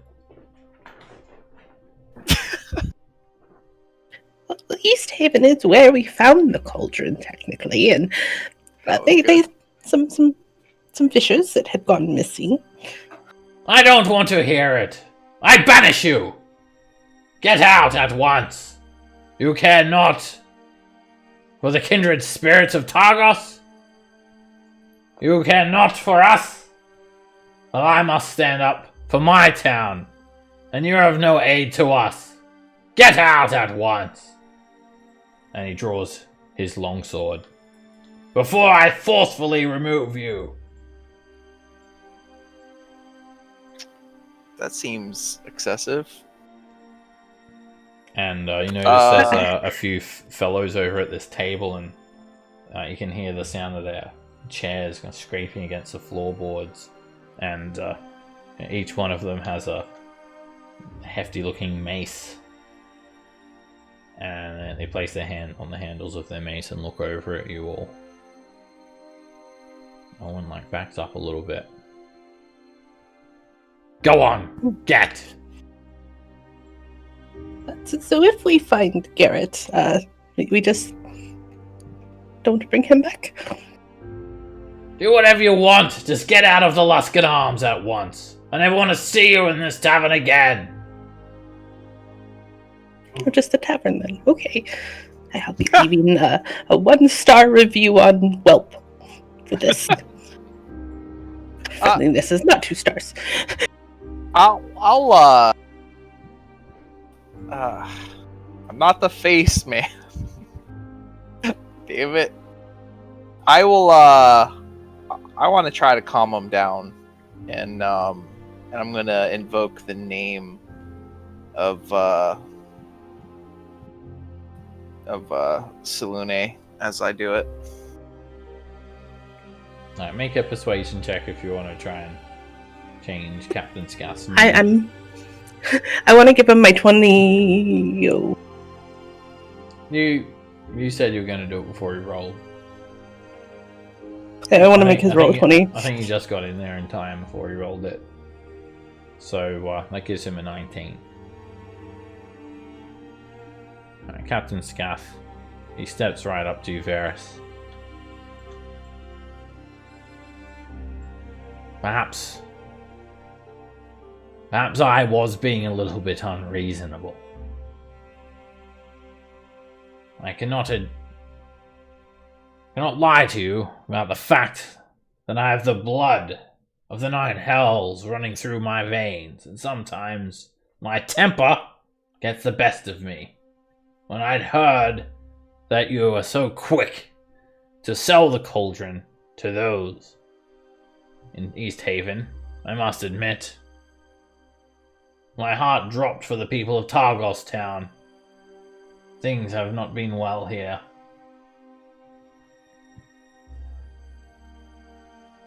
But I do expect you to make use of your abilities while you're in town.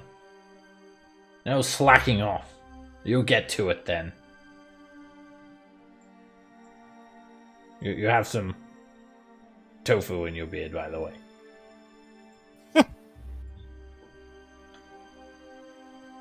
He awkwardly flicks it out of your beard and then goes and he sits back down.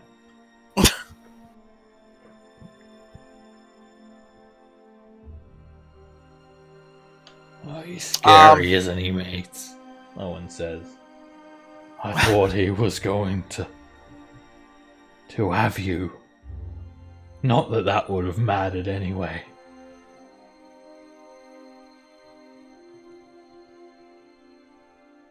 What do you mean? I mean, we're all gonna die anyway, mates.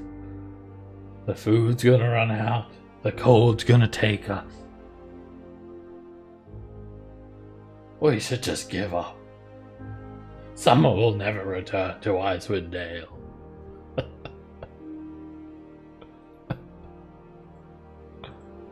A rat runs by and he just stomps on it. God. He looks around and he kicks it under the bar a little bit. Is meat back on the menu? Meat hunk? Meat hunk's back on the menu, adventurers, he says.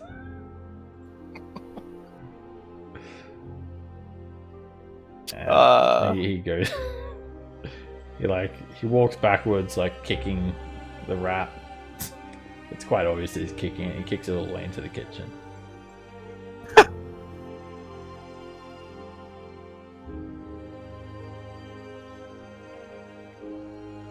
You take a look in the kitchen and it's sparse. This is the last meat hunk in the whole town.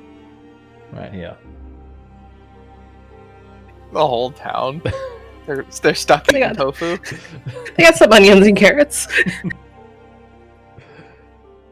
So, do we know that this is the town speaker Yeah. for some reason? Yeah, you guys, you would have known him. You would have seen him before. Perhaps we should find out what they expect us to do around town if they want us to be of service. I don't want to get banished. Captain Scath. He, you feel like he's like expecting you guys to go find the missing mountaineer. Like that would be helping Targos Town. Okay, because I didn't get that impression from him at all. Yeah, maybe we should come back and talk to him when we got that good news. Yeah. Yeah, you're Yeah, just getting like the feeling that Captain Scath is like kind of doesn't really like you guys, and you're just like you can just feel Neth just giving you guys this 1,000-yard stare, even though he's not even looking at you. You just get the feeling that you're not very welcome here still. Maybe adjust the pot on her head to make sure it's on correctly. But perhaps we should get out of here. I feel like we're being watched. Yeah, I mean, not really getting any leads here. Maybe we should just get the dog sledder and head on towards back towards Bryn Shander, huh? Yeah, supposedly at Frozen Fire Expeditions, that's where you'll find the last people that would have seen Garrett and Right. his group of adventurers. Right. I'll show you guys the map. I presume you will step out of this tavern now. I'll show you guys the map of Icewind Dale just to put everything into perspective.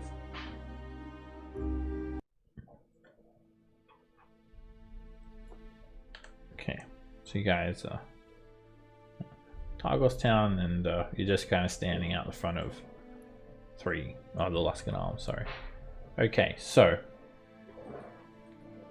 you guys are in Targos. You've got Caer Konig here.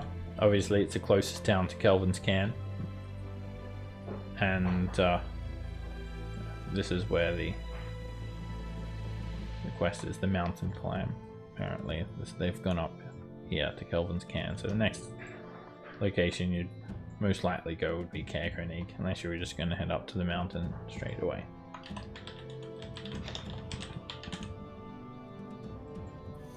Yeah, I mean, let's just find the dog sledder guy and tell him change of plans, and we're probably gonna have to hire him for another day or two. Okay. So Just as a reminder, because what we've heard about Caer Dinevel, which we'd have to go through, is that that's the one that's got like a cult or something in it, right? Death cult? base for a devil worshipping cult, and also it's one of the places that the Duergar are supposedly stalking streets. As you guys stood outside, there's some fishes that are just starting out, and many of them have The already speaker's left missing. quite a while ago. You notice some residents start to leave. They start to leave their houses, and quite a few people are moving up towards the exit of the town. And a dozen townfolk.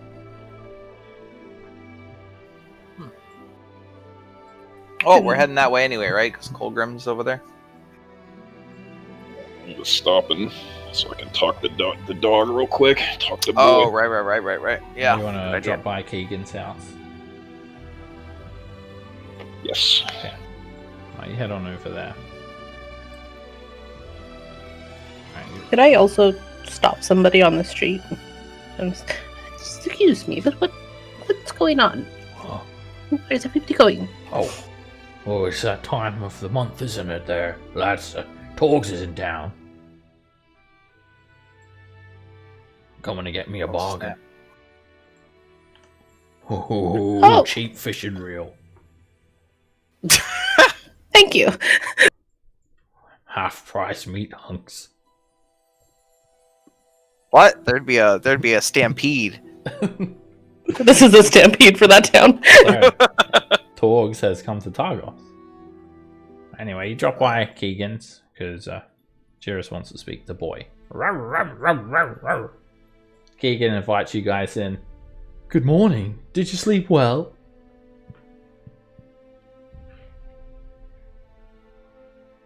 Did we? Yes. Sure. It was, As well as I've slept anywhere. it was shit. Oh, now It's a little I know drafty. it's a bit of an older building, but it gives it some charm. At least you don't have to worry about Drafty. bed bugs, just bed rats. I think you mean meat hunks. Same thing, I guess, in these trying times. So I take it you're heading out to Kerkonig this morning. Just stopping by to say goodbye, are you? I'd like to talk to Boy if that's okay. He gives you a strange look. I mean, sure, if you can speak dog. Boy! He whistles. Boy comes straight up to you, Jiris. Still very friendly. Want to kind of take him off to the side and tell everybody this is going to take me a few minutes, so feel free to make small talk. And I want to start casting Speak with Animals as a ritual. Okay. He can just says, I don't really have any more stew for you all, but I'll show you some of my works. And he's got like just a bunch of scrimshaw trinkets, and you might look at some of them and then maybe pick something out later. He shows you an owl figurine carved from bone.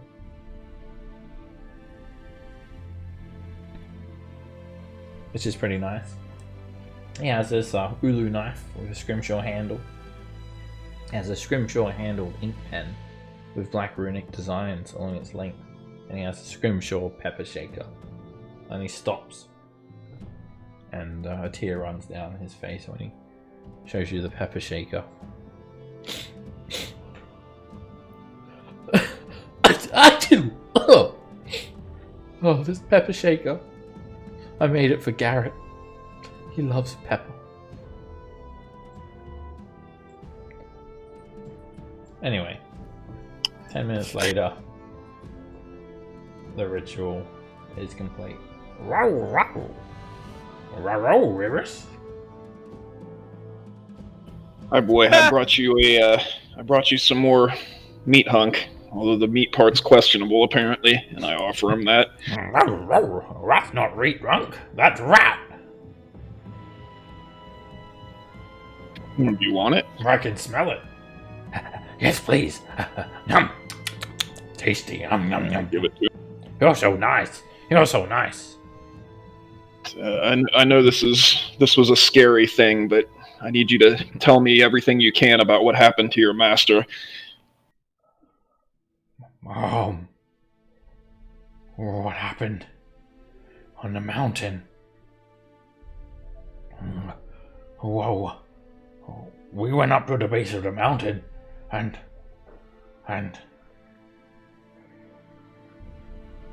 they went up and it got really windy and really snowy and they never came back. I was very hungry and very worried and very cold and very sad, and I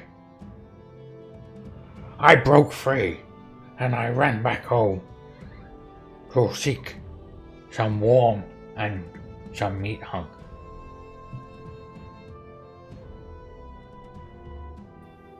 Did something attack the sled you were pulling? No. I just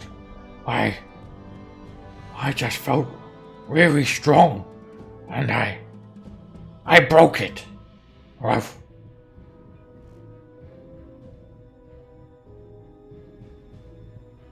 Uh-oh. I managed to break it away, but my other 5 friends, they're not strong enough, and they are still back there. They must be very hungry. Are we wanting to take him? Do we need him to lead us to where this place is? What was the plan there? That's a good idea. That's what I was suggesting before we talked to him, yeah. Assuming he knows how to get us there. All right, boy. Would you be able to lead us to this place where this happened? Yes, to the race camp. I can lead you there. We'll go now. Virus? Ruff, ruff. It's a good boy. Good job. I'm boy. And then want to make sure that Keegan's all right with us taking him, so I'll ask his permission too. He calls after boy. Boy, where you going? You want to take boy? I think that would be best. If it increases the chances of you finding Garrett, just please look after him, would you? He seems to really like you. You have my word. He nods. Thank you. Then I also relay to the rest of the group what Boy told me. Didn't give me any specifics, just said there was some weather and then he broke free and ran back here. So is Varys concerned at all that this husky was able to break the sled like that after inspecting it, and you saying that like it looked like something, really smashed it? Fairly strong, the sled dogs, and it could be very possible that the dog managed to break part of the sled off, and there were no like claw markings or anything. It would make sense that it was just the dog just breaking off that bit of wood from the sled. Alright, because I'm getting like visions of like Boy turning into a giant beast. Yep. Maybe he's now convinced this dog is a lycanthrope. Pretty much. How dare you? He's a good boy. She won't voice it. She's just eyeing him very suspiciously, which is par for the course for her. I think she's eyed Jira suspiciously as well, so... Alright, let's take a 10-minute break now. And Torgs is in town as well, so have a think about what your next move is, and we'll deal with that when we get back. See you guys soon. Yep.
Hey guys. Hello. Hey, How's it going? Good. Okay. So, you've just left Keegan's house. You've got Boy with you.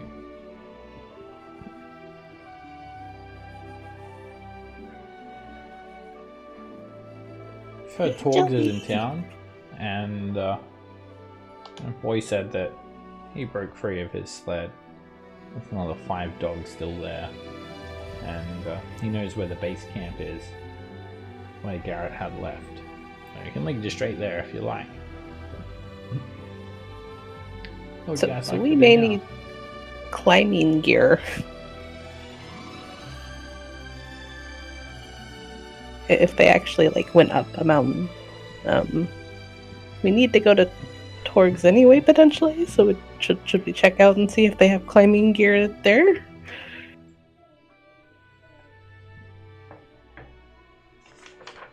Don't ask me, I'm just a dog.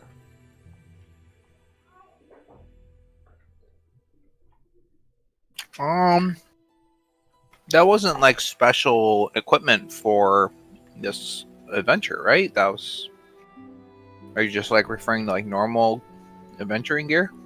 I would assume there might be something special for climbing up a snowy mountain. Yeah, I, at the very climber's least, kit. do not have. It's got like special pittons, boot tips, gloves, harness. You can use them to climb up a mountain. If they went up the mountain, then we may be climbing up a mountain ourselves to go after them.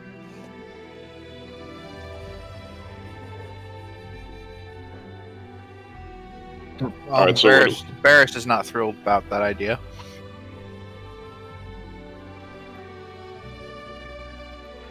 the having to climb up after them idea. Yeah, he's not that nimble. I mean, he is not either. No, but she does want to look for Garrett. It's better to have it and not need it than need it and not have it anyway. How much is that climbing gear? The standard price is 25 gold pieces for one set. Jesus. All right, so someone equip it, go up, throw it down the next person. Yeah, basically, you anchor yourself so every 25 feet you've got an anchor. If you fall, you're only going to fall 25 feet. But you could potentially share it. Obviously, the other people, you'd need to have a landing where you could stand. You could be climbing for several hundred feet.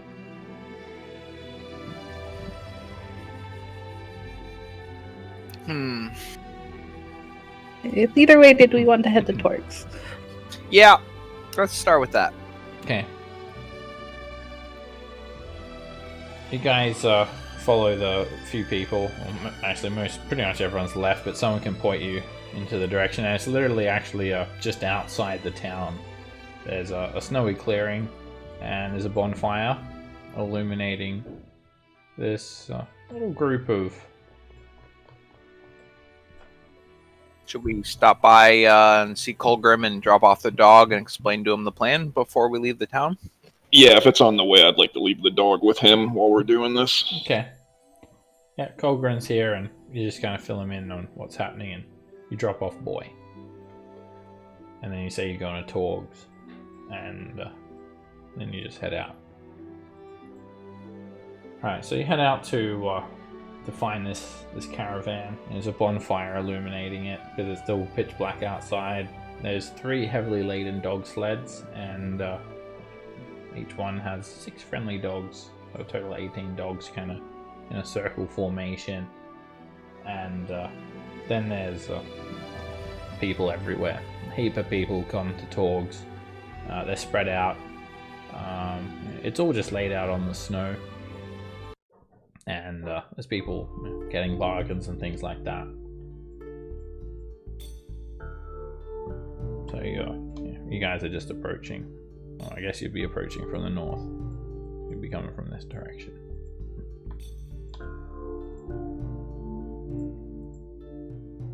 So, if my notes are correct, it's Sefik Caltro that we believe to be the murderer, correct? Yeah. Or was Sefik Caltro the one that hired us? Sethik is the murderer. Okay. That was Helm, the female dwarf. Yeah. Glenn. He's the bodyguard, I believe. He's probably this blue-eyed man. Glenn. Yeah. Torgs is the caravan, the shop. He's just some hired muscle. As you head up, you can vaguely see this little bonfire flickering, and there's a big pile of firewood next to it to keep it fed. A lot of the stuff are unpacked and is displayed in crates. Some small canopies keep the snow off items, and you can vaguely see this little flag bearing the company's emblem. It's a golden wolf's paw on a black field.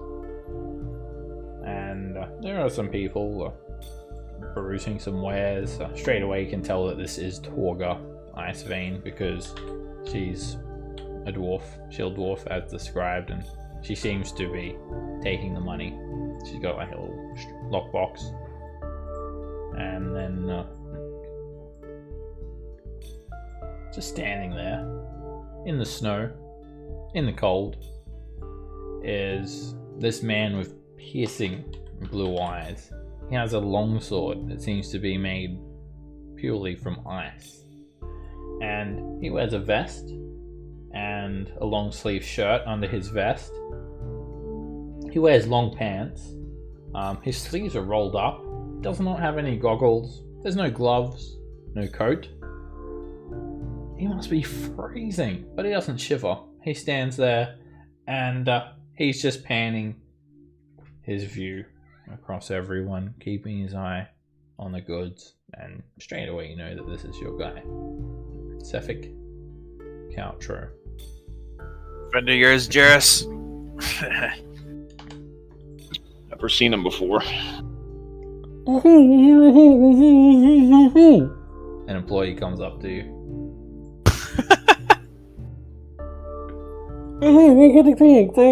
Can I get you looking so good today? You listen to me, are you gonna come in? Please visit Lakers in the 8. You get it if you want it. What? You get it if you want to.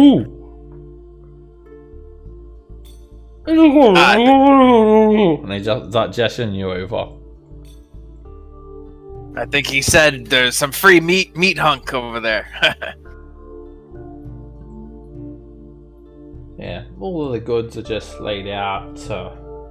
Cut wood, flint, tinder, flasks of whale oil, blankets, furs, rations, bottles of wine, casks of cheap ale, medicines, and all sorts of adventuring gear here. It's all unpacked in an outdoor shop, displayed in crates for you to just peruse. Any climbing gear? And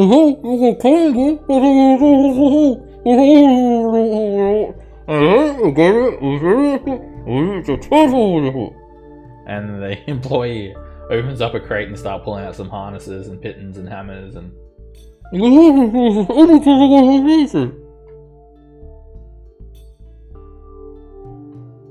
Alright, Varys will 20 gold pieces per set, Torky yells out. Cheapest prices in 10 towns. You'll not find a cheaper deal. Come one, come all, gather round to talk. Quality gear at affordable prices. Can I inspect it to see if it's quality gear? Make an investigation check.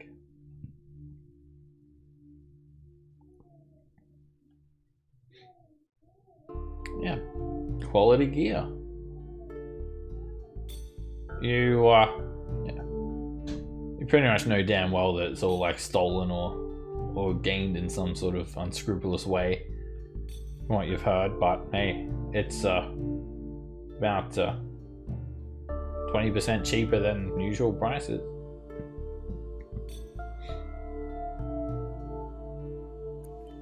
as good a set as we'll find anywhere else. Cheaper, I suggest, if we're looking for some climbing gear. We do buy it here. You'll not find a cheaper price. Torg comes on over, and the blue-eyed man accompanies her. He stays close to her side. Going climbing, are you?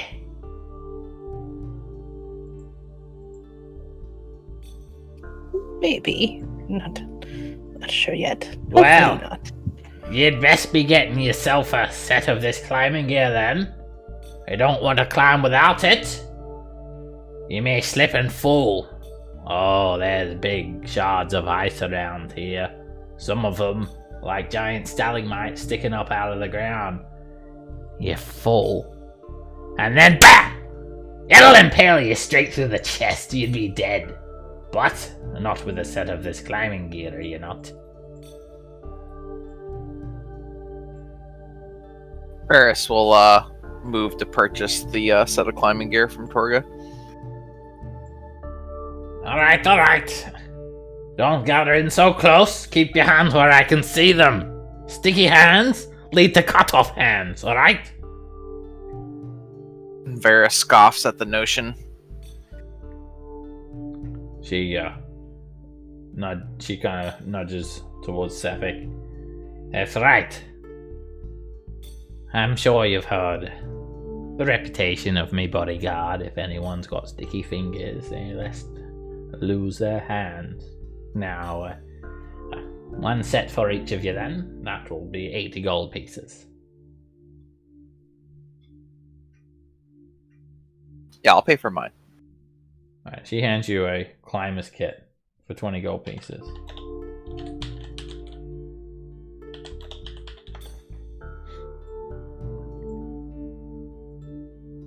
Mimi will look at Ash. Steph, dear, could you get me some climbing gear? I'll just kind of not acknowledge Mimi for a second. Oh, were you talking to me? What? Who?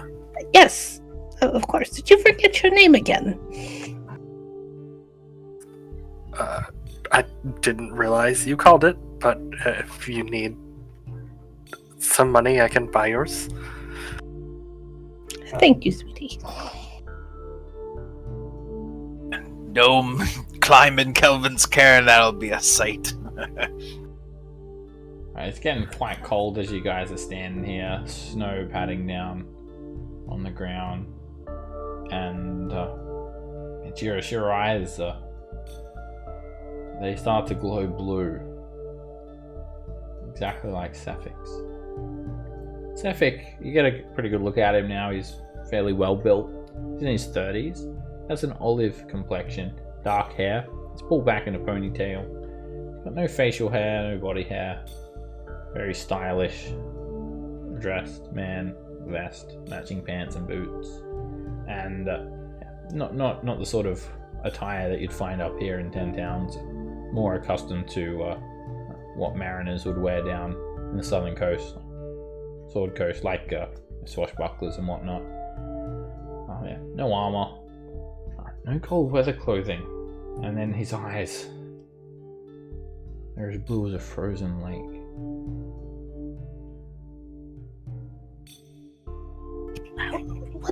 What's that causes the eyes to go blue? Are you speaking to Sefik? Yeah. Oh, this? I am blessed, for I was born during the midwinter holiday. Dearest, were you also born during the midwinter's holiday? I was, yeah. They say those born on a midwinter's day are blessed by Oral. And I am living proof of this. Perhaps you are too. How many others can do that trick with the cold? This is rare, for Oral the Frostmaiden has blessed me. And Juris, you basically just gave away your secret. So, you guys learn what Juris' secret is. He's a midwinter child. Oral the Frostmaiden has blessed him, for he was born on the midwinter holiday, and he has resistance to cold damage. Nice.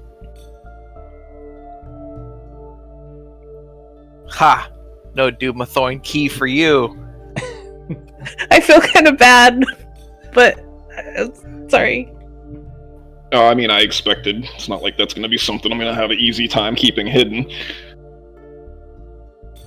Just bear in mind that Juris has no idea. You have resistance to cold. That's very handy, though. Please, do not loiter. Make your purchases. Move on. Torga's taken the proceeds as well, and she's got this little satchel. She's putting the coins in, giving out change as needed. Yeah, I already purchased mine, so I'm just gathering up and putting it away. I don't know what everyone else is doing. Yeah, Kind she's of got waiting enough. for someone else to, confront Sefik about the murders. No loitering, but shopping abound.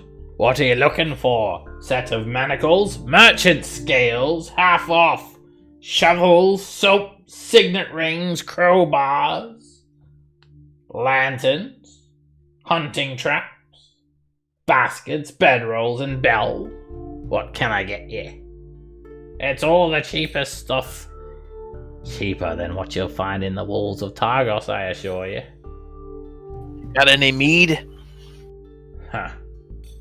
Not for your belly, lad. And she pats her stomach.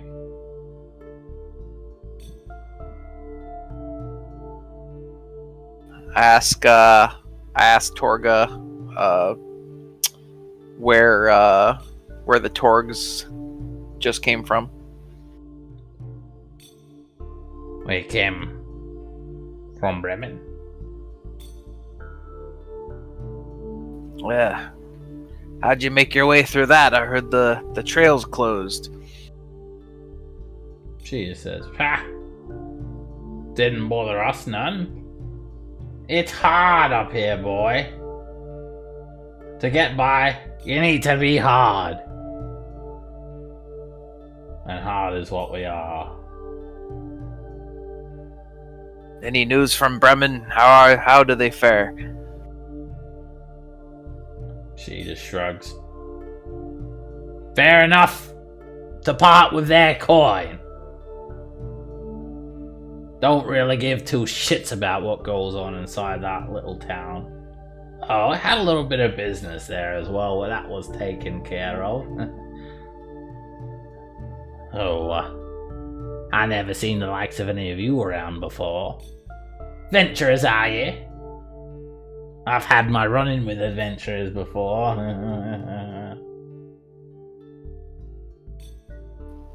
Oh yeah? What adventurers were those? Oh, they had it coming to them is what they was. But don't worry. They came to Icewind Dale to disappear, and that they did. She kind of looks over at one of her sleds when she says that. Now, anything else you'd like to buy? As in, like, the dogs ate somebody? She looks over towards the sled. The sled is, it's got like a tarp over it. Oh, okay. Which sled? The closest one. Alright, Oh, I'll no, try sorry, to see this if one. I... the one with the tarp on it. One with the tarp on it? Yes. This one over here. Yeah, if they've got enough, I'll buy 2 climber's kits. Okay. You buy 2 climbing skits. 40 gold pieces. Okay, I'll hand one to Mimi. Just make sure you say my name clearly if you're talking to me. Oh, of course, Seth. And she'll blow him a kiss. Because he's too tall. All right, I see if I can. I'll take a good look at the that sled over there and see if I can see anything. Make a perception check. It's slightly obscured as well due to the snow, so disadvantage on perception checks that rely on sight. It's hard to see. It's clearly a body under there. You can see the humanoid shape.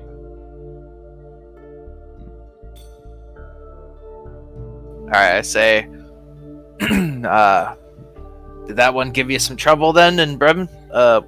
What's the name of the town? Bremen? She looks over at the top. Huh. Yeah, Bremen. Didn't give me no trouble. And that's really none of your business. Now, I'm here to take ye coin, and you're here to take me goods. Enough snooping. And you notice that she's got like a war pick and then an ice pick. There's dried blood on it. Both picks.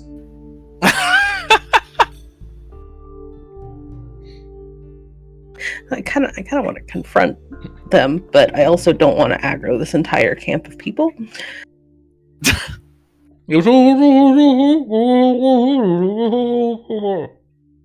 Jairus, you buying a climber's kit? No, Jairus almost broke. Don't be rude, boy! They asked you if you wanted a climber's kit. You want a loan? I mean, if you want to. I kind of feel like I don't really need one, to be honest. Well, if we're gonna do it, we should probably go as well equipped as we can. I'll get Jairus a climber's kit. Okay, you get a climber's kit for 20 gold pieces.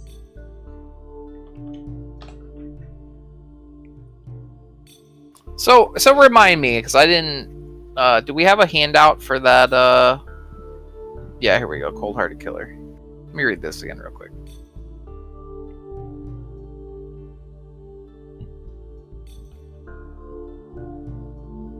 Yeah, so it just says reward 100 gold. Did that lady who hired us want like Cephic's corpse, or what was the condition on that?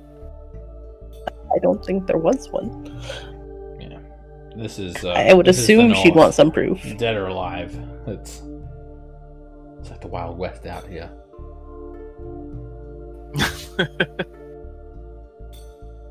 It honestly, if you're in a tavern and someone got up and just like stabbed their longsword through someone's chest, it wouldn't really be like a big deal. It would just be like another day in the 10 towns.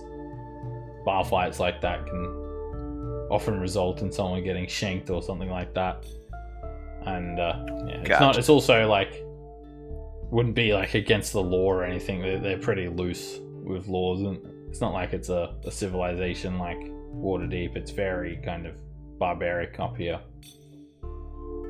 Gotcha. If you got into a fight in a bar, you'd be expected to sort it out yourself, basically.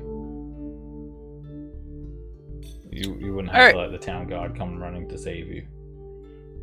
All right, well, we're here, so let's dance. I'll say, so you're Suffolk, eh? He nods. Says, That is my name. You seem to have heard of me. Hey, someone in Bryn Shander is looking for you. Is that so? May I ask why they are looking for me? Seems to think you've been killing some people who may or may not have been deserving it. Hey, boy! You watch what you're saying! Torga pulls out her ice pick. You go sling that tongue around here, you best be able to back yourself up. Do not worry, Torgs. I will handle this. Yes. I have killed many in the name of Oral.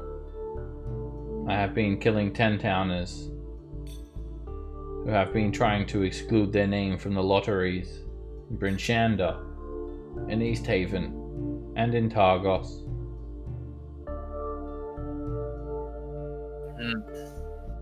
They have been evading the lotteries by paying off town officials,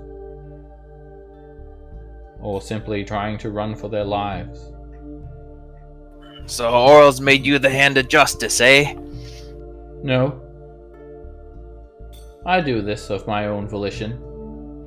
I do the Frostmaiden's work. You enjoy it? I do not enjoy anything, really. I just do. I do justice. None shall escape Oral's wrath. Have you come here to accost me? It seems like you have. Well, we've been tasked with bringing you back to Bryn Shander. Will you go peacefully? He nods. If you see me guilty of a crime here, then so be it. You may place me under arrest. I will not resist, for I know that I am doing Oral's work. I admit to the guilt that you see in me, but I know that Oral will not stop. And he holds out his hands. Torg looks around. Sapphic! Really? Murderer! Oh! I never knew! Hey, I got manacles here on sale.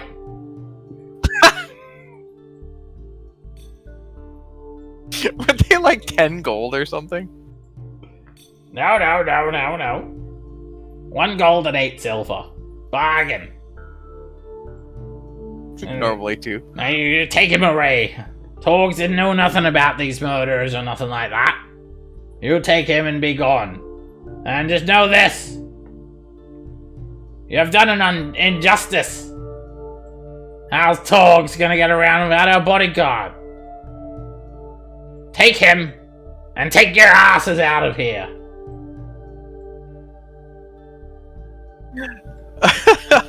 Okay, if she's gonna sell me manacles, does anyone else have manacles? No, but if he's coming freely, Oh no, I'm gonna manacle his ass. Of course you are. 1 gold and 8 silver, she says. Alright, I'll buy it from Okay. his employer and then attempt to put it on him. Alright, she shows you the manacles. They're cheap. A little bit cheaper. And yeah, he just comes willingly. The longsword of ice, he's able to just melt it somehow. It just turns into liquid and just kind of turns into little icicles, breaks onto the ground. And put the manacles on him. So he's restrained, but he's still able to move. But he has the other effects of being restrained. And he just goes with you peacefully, surrenders to you. Very well. Take me to what you deem the name of justice. Ah, good. Thanks for cooperating. Go on, get out of here before I get mad, Torga says. All of you, piss off! Ah! Now I need another bodyguard! Starts to get angry and starts kicking things. And a few 10 towers get frightened and run away. Alright, that was easy. Alright, head back to Kilgrim. let's go to Kilgrim and see if we can figure out a way we can still take the dog sleds even though we have an extra passenger. Maybe you can ride with Kilgrim, Mimi. Yeah, I can see if we can work that out. We'll let him know it will be having a short stop in Bryn Shander. Okay, you guys take Sapphic with you, leave Torgs, and back over to the stables to meet up with Colgrim. And Colgrim's here, Boy's here. So. We have an extra dog to pull extra weight. I was about to say that, yeah. So that works out. He's a good boy, he is. What's this then? you've got some prisoner with you. Wait a second. Right. Cauldron grabs his key and he looks at you, Jairus. And so it is. In the name of Dumathoin, ye secrets revealed. And he just gives you a nod. And for revealing your secret, Jairus, you get DM inspiration. Now you have 2. If you already have it, then you can't have 2. No, I didn't. I didn't know. I thought we all got it at the end of last session. You did. You got one from doing that, like, Uh, suicide quest yeah, at missed level it 1. The quest that, like, apparently TPKs like 3rd level bodies. Nice. Alright, well, does everyone still have theirs? Yeah. I believe so. I have mine. Well, nothing happens then, because you can't have more than one. You can transfer it to someone else, but you still have No, it. we all got it. Alright, so, yeah. Colgrim, we're bringing this guy to Bryn Shander. We're going to stop by there first, and then we'll figure it out after that. Aye. Back to Bryn Shander. At this time, it's twilight. Give it to boy! You start to see a little bit of a green glow illuminate everything. Looks like the sun's up, Colgrim says. Ha ha ha ha ha. That's a joke, because the sun never comes up.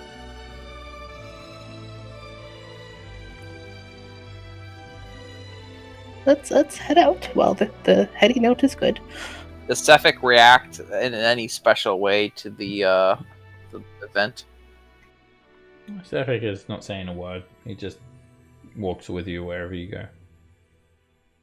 Okay, I meant because it's doing the lights in the sky right now, right?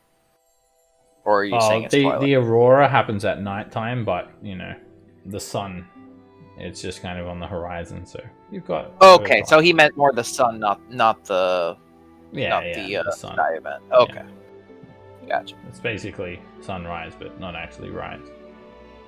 Right. Yeah, that Okay, green aurora well- happens at like midnight. You need to be out late to see that. Gotcha. Okay. Alright, so we'll head to Bryn Shander then. Well, let's get back onto the overland map. I've got Cephik with you, and Torgs is currently in Targos. Whoops. All right, so Targos to Bryn Shander, 1 hour. You're there in no time. You're now at Bryn Shander. It's a quick journey.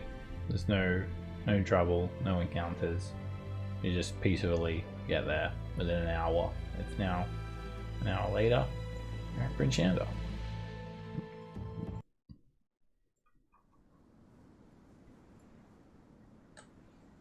You enter from the north gate. Where would you like to go?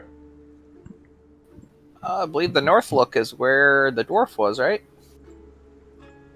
Believe so. Yeah, North Look is where you guys start the adventure. Where you're hanging out. Yep. Let's we'll march him straight away. Okay. I'm just gonna grab everyone's tokens from Targos. Okay, you've got Cauldron with you. Same thing. He's not interested in hanging out with you guys. He just goes straight to the tavern. Well, it's where you guys are going anyway. He goes to the stables first, and then he'll go to the tavern to catch up with you guys. So he's off to the stables. Yeah, right we'll now. tell him, we don't expect to be here long. No problem. He's By the time he gets to the stables, we're gonna be like, okay, we're ready to go. yeah. He basically is just like, he doesn't really care what you guys do or what you're doing. Kind of keeps to himself. Doesn't really speak much, and his main concern is just getting you from A to B. Doesn't get involved with what you're doing. He'll take Boy as well. He'll look after Boy. At the stables, they'll like brush the dogs, bathe them, feed them, and look after them and all that stuff. He'll probably be there for a little while. Meanwhile, you're at the North Look. You've just walked in. some twilight. And I'll move you guys on over to the north look. And when you head in, it's much the same. It's pretty busy. The usual patrons. Want some more, perhaps? You're just out the front at the moment now. Sapphic. There we go. Open up the door. That's already open. Sapphic just looks around. This is where you'll bring me to justice, is it?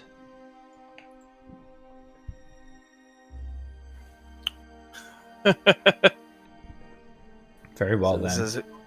Let me see your justice. This is where they said they wanted to meet you. I'll walk him in. He just walks in, does not protest at all. Lynn, she gets up off her seat. Am I seeing clearly? In the name of Martha Mordrune, is that Sefik Caltro? You did it! You Kinda sons lead of 'em. bitches, you did it! Kind of lead him ahead of me towards her. I am Sefik Caltro. I am blessed by Oral the Frostmaiden. I was born on the midwinter holiday, and I carry out Oral's duties. Let it be known that none can escape winter's wrath. With my own 2 hands, I slayed 3 people, and I have no regrets.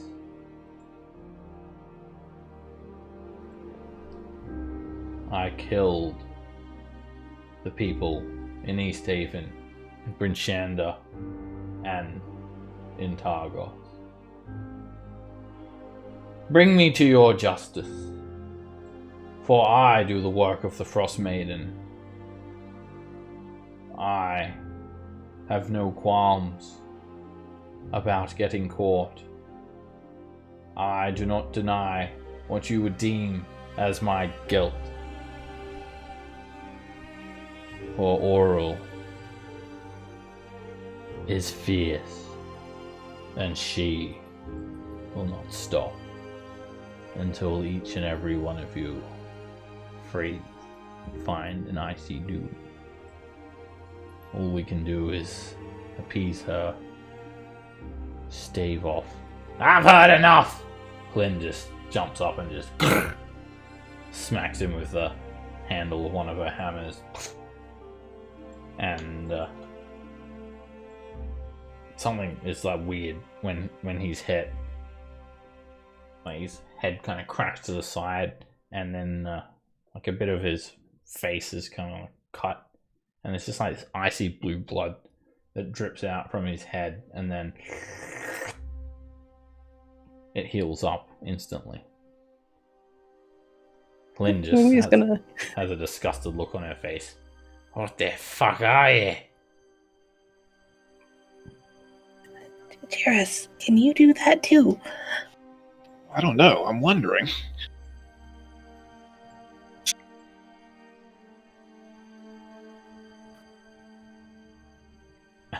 Is anyone going to test that theory? No, she's not gonna try and make him bleed. Ye have been killing 10-towners. Ye have killed folk from Brinshanda, East Haven, and Targos, and ye readily admit ye guilt. She kinda nudges up closer to you guys. Bring him over here. And she lowers her tone away from the speaker, and she looks over at the bar where the sheriff is sitting. I would have preferred if he had brought him in dead, or done the deed and not brought him here. You weren't very specific about that. I thought it was implied. This is the true north. But anyway, with this man brought to justice, The murders have been stopped. Let it be known that me trust was not misplaced. These 4 fine adventurers, learn their names. Bards, sing them in taverns, for they are the heroes of the 10 towns who have stopped many deaths. My employers, but I am nothing more than coin giver, for they are the true heroes of valor. Take him away.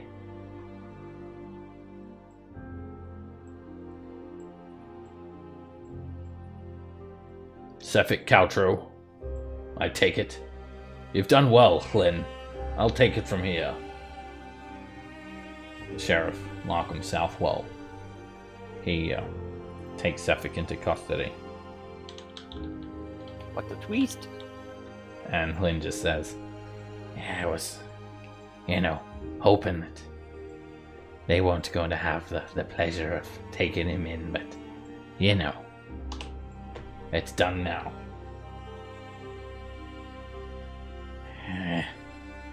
She, gives him a look, and he gives her a look, and you can tell that the two don't like each other. She reluctantly hands off Sefik. You've done well, Hlyn, but next time, you should leave these jobs to the authorities. You're hardly even an adventurer these days. You're retired. It's not really your place to do these things. You're not a deputy, and you're in hell are not a sheriff. But the people of 10 Towns thank you. And he takes off Sefik.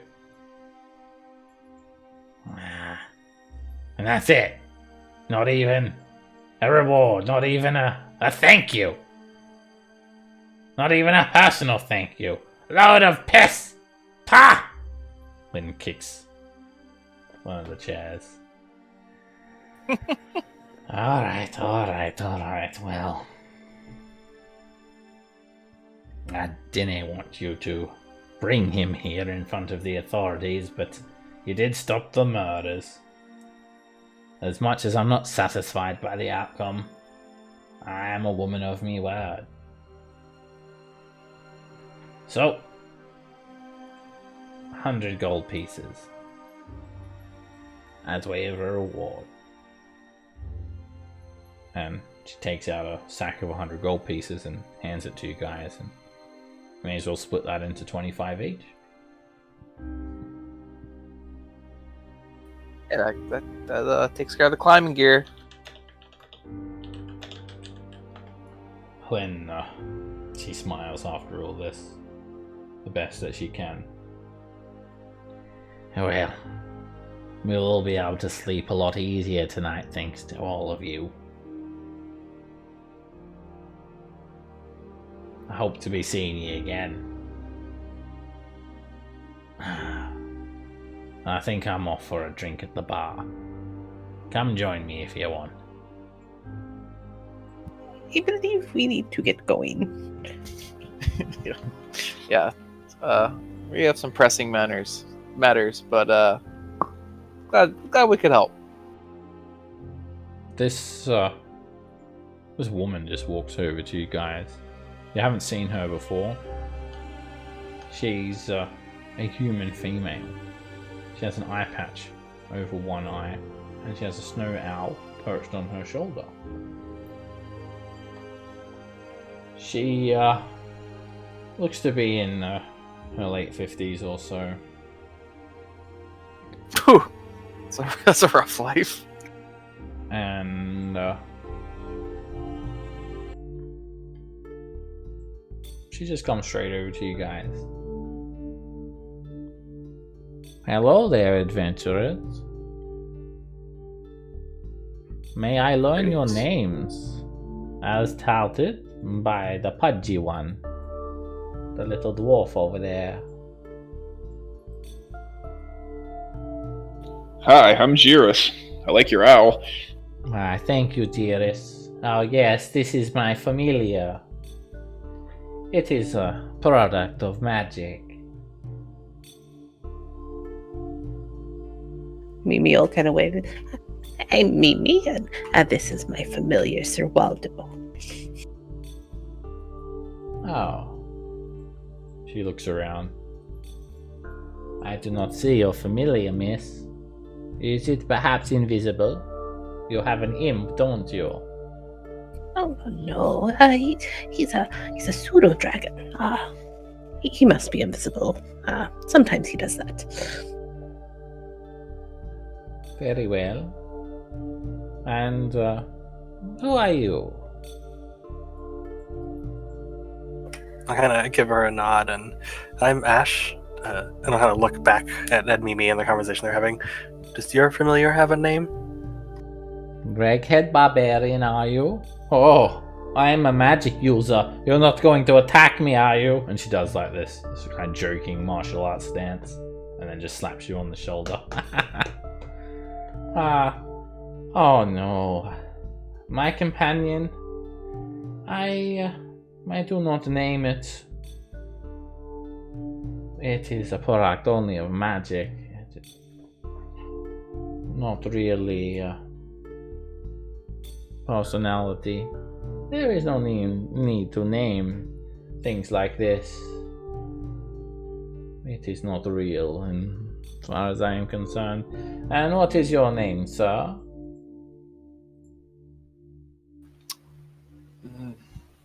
Go by Varus, follower of Mistral. Ah, Varys. That is a nice name. Pleased to meet you all. I am Veline Harpel. Perhaps you have heard of my family. Have I heard of her family? You can make a history check. Yeah, the Harpel family is a very prestigious family. It's a pretty famous one in favor. I know it out of character. Ash, you're just ooga booga meat chunk. Distracted by her comments about the barbarian tribe. Unga bunga. Confused unga bunga. Alright, you've heard the name Varus. You don't really know about it. But Mimi, you've heard a little bit more. Prestigious family based in the town of Longsaddle, and actually, pretty famous spellcasters. They is an eccentric clan of wizards. They live in this place called the Ivy Mansion in Longsaddle, Northwest Faerun, and they actually helped reclaim Mithril Hall for King Brunor Battlehammer, and they're a pretty famous family. Anyway, wizards, like crazy wizards. So Mimi started giving her the suspicious narrowed eyes as soon as she started talking down her familiar and saying that it's just magic and she doesn't name it. She How can we help she you? notices straight away when you give her that look. She walks over to you.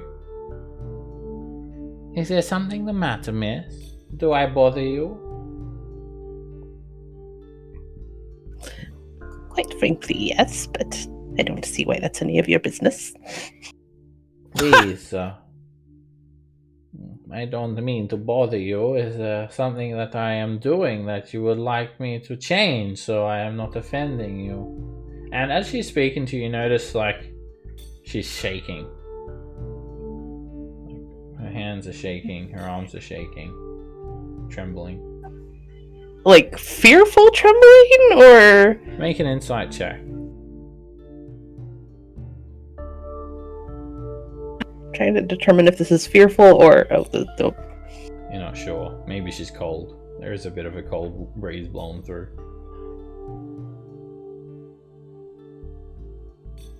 Well, I think you should treat your companion, your familiar, with a little more respect.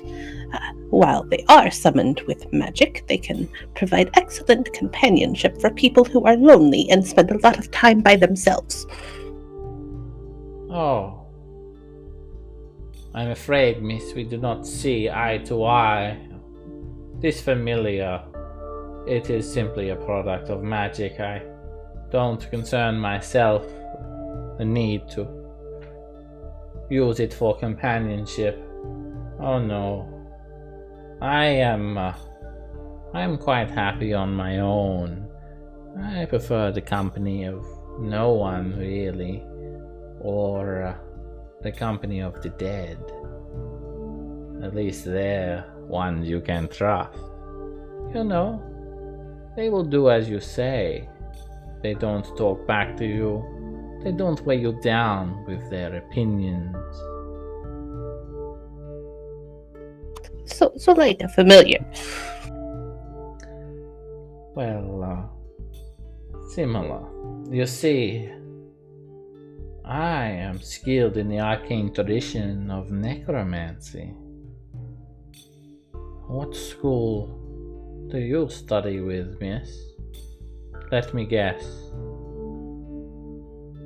Divination?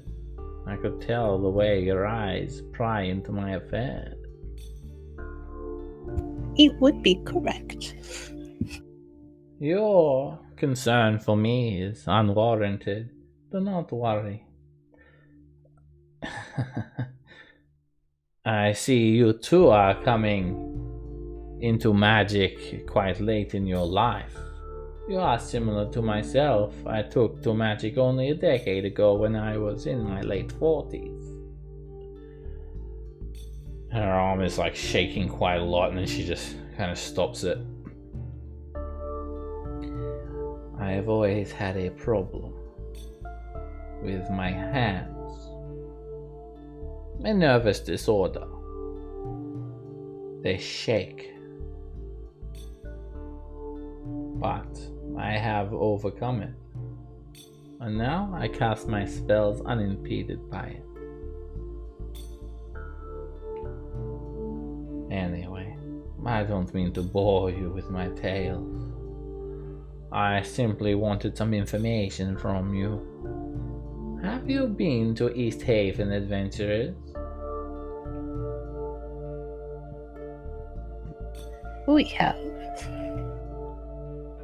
Is it true that they have caught an evil wizard there and they have burned him at the stake? Yes. Tell me what you know about this wizard. He is a companion of mine.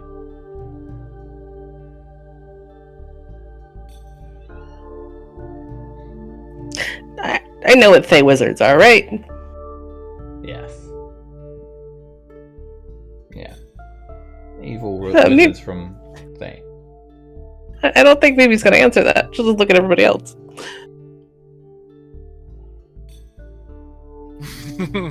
What's the matter? Has your familiar got your tongue? Oh, I just don't quite feel like talking to you further. Is there something I said? Yes. Please tell me if I have offended you. You would not make presumptions about me now, would you? No. That came out of your mouth. It's not a presumption. Oh, I see. I see. You think that I am a red wizard of Thay? Do I scare you?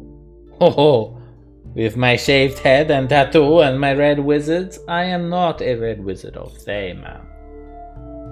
I can assure you. I am Vereen Harpel. I hail from the Ivy Mansion in Longsaddle. I am no red wizard of Thay, like the Zan.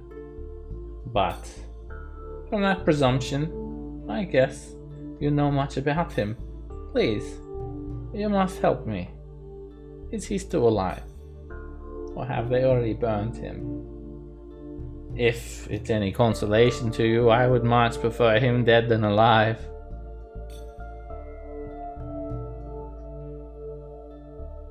Vera speaks up, says, "Burned an entire day, kept quite a few people warm. Oh, the people of 10 towns are harsh, savage barbarians. Burning people at the stake. What a waste of a good, usable corpse. Yeah, used them to sacrifice to Aro. Hopefully it was enough. If someone dies, you could use them for firewood, and then they are spent. Or you could cut down a tree, and it can serve its purpose. And with the body of the dead person instead, you could use them to cut you many trees. Life and death. It is funny how similar they are at times. Did she say she's a necromancer? Yes. Yes. She's a necromancer who's a companion to a red wizard of Fae. So Mimi's like done talking to her at this point. Well, you know she's a harpal though, so I mean, are they known to have like evil? No, they actually got a pretty good reputation, I guess, more than anything. Right. Or more kind of neutral, like. But they helped. They did help reclaim Mithril Hall. You know, they've done good things. But anyway, Verlin is just looking at you all. I don't suppose you happen to have witnessed the burning, did you? Yeah, came in a bit late. It's already ablaze. Now, please tell me, this is very important. What did they do with his possessions? Do you know? He has stolen something from me that I must reclaim.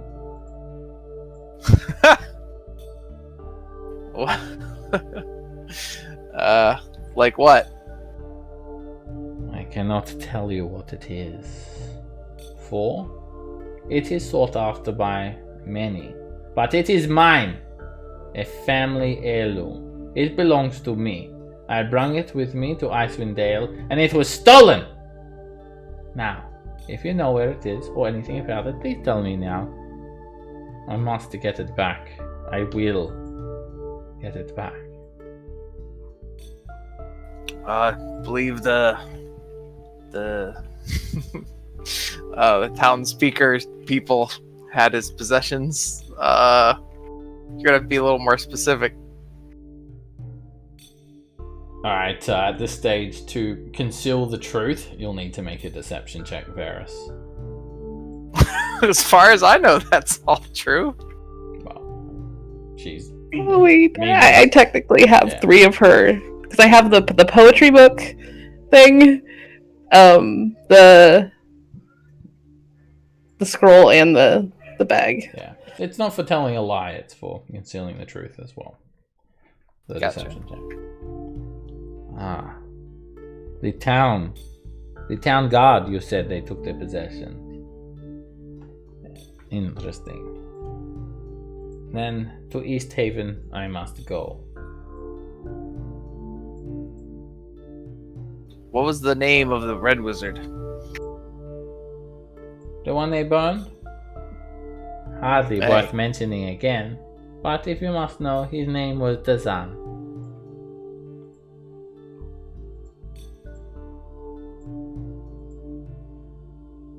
Is that name familiar to me at all?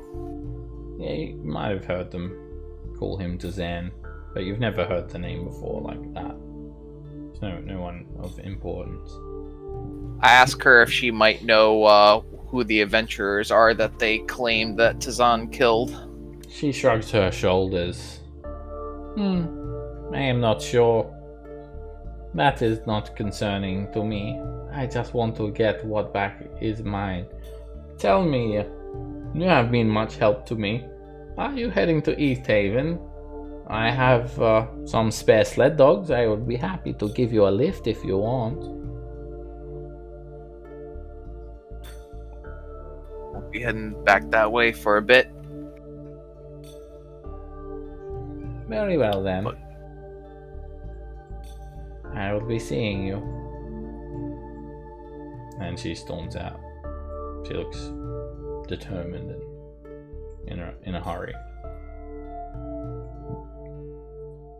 She really didn't want to tell us what she was looking for, huh? I know her family name is good, but I don't trust her if she was working with the Red Wizards of Fae as a companion, and she's raising the dead, and she was asking a lot of questions about his body, and she doesn't name her familiar. It's like at least 4 strikes. Right? I motion towards Greysteel here, and I say, "Hey, Juris, maybe you want to tell her you found a Chewinga." Yeah, Juris kind of whispers under, like, quietly. I'm not really interested in helping her catch those things and poke and prod at them. Will you be upset if I help her? I'm not going to stop you. If that's what you're asking. I don't know if... I just don't feel comfortable. That thing seemed friendly. Didn't seem like it was looking to hurt anybody. It gave me a really tasty berry. It gave me a magic snowball that I don't know what was for, but I don't know. I feel like if we can communicate with them somehow, maybe we can convince them to come here and talk to her or something. I don't feel good about kidnapping one. Well, maybe if we tell her that they're near those woods between here and East Haven, maybe that'd be good enough for her. As you're having this conversation, she's just like right here, and she's just like tapping her feet, looking at you guys, but she doesn't approach. Like really. As I tapping her started to feet. talk louder and louder. She didn't. That's another I'm trying to remember. She didn't give us like any way to. She didn't give us a cage or like anything to contain one in, did she? No, it was capture or completely befriend. up to us. Just the lantern. She did. Yeah, she did kind of say if we could befriend it.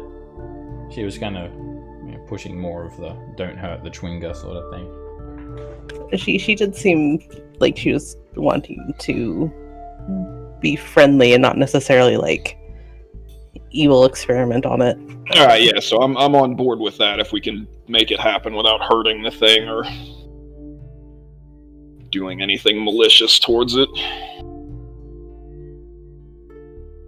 Well, do you guys want to tell her that we found one and where we found it, or we want to just get going? I'm okay with getting going. I don't know that she's gonna care until we get one. Okay. Oh, if you guys don't have a strong feeling about it, then we can head out. We got dwindling twilight, so Mimi's ready to get back on the road. Yeah. Yep, we'll try to make it to Caer Dineval, I guess.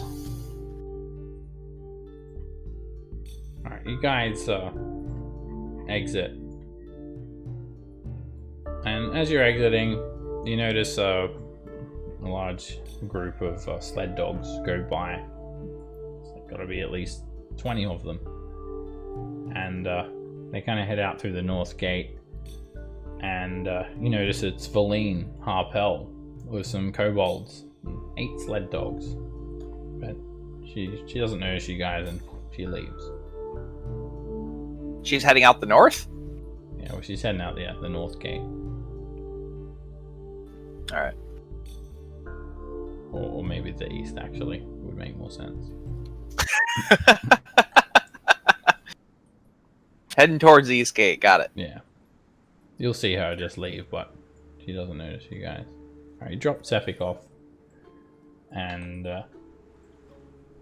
you exit the north look. You head over to the stables, and Colgrim's here. How does it? He says. It's about midday at this stage as well. Say we're running out of daylight. Got to get to the Caer towns. Let's get going.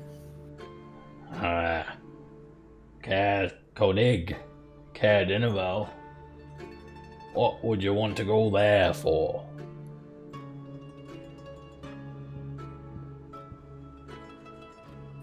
Oh, be on a quest. Far be it for Fine. me to pry. Did we not tell him about Garrett yet? Thought we did. I thought we did. No, we'll tell him. We'll tell him where our goal is: the frozen far. I And kind of looks a Koenig. bit confused. I thought you've got the dog. It's going to take you right there. We could save time, and I don't want to, cut me business short, but it just seems a bit unnecessary traveling on all those roads where we could make good time traveling across the tundra. Well, I thought it was way better time on the roads. Could we get there and For an back? inexperienced mutt. But not I. Well, that might work out. Hey, and on the way there, we can stop by the Yetis. Look, from here to Kelvin's Can, it's 16 miles. If we're to travel along the east way, all the way along the road, up to Caer Dineval, stopping by, fluffing about, that's 22 miles. That's an extra 6 miles.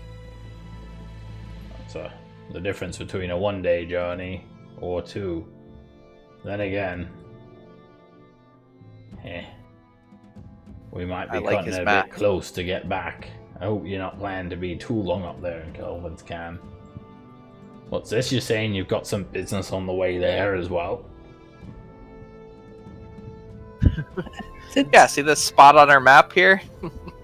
How far out of the way is it? It's not out of the way. In fact, it's on the way. The issue with that is it's supposed to have quite a bit of iron ingots that we would need to tow. Iron ingots, you say? Iron ingots? Out there in the tundra? Are you sure? Yes, some fellows got attacked out there by Yetis. I mean to go have a word with them and get them to return the ingots and then bring them back here. How many we talking? Did I ask? What's that? Oh! I... That's 600 pounds of ingots, you said, plus the sled. That's about 900 pounds. I'm gonna need 3 dogs for that. Does a little bit of calculating. I could pick up another couple of dogs here, but it's gonna cost you a bit extra to hire them. But we could do it. How much extra? An extra 2 gold it will be. Actually, we've got boy. An extra 1 gold for the day. What say you? And would you recommend leaving tomorrow or today? We could be up there. We could be up there by this afternoon. If all goes well. Which it never does in these parts. All right, I'll give him the gold for the extra dog. Say, let's head towards the ingots. Okay.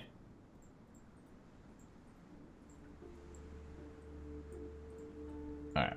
You guys hire another sled and the dog.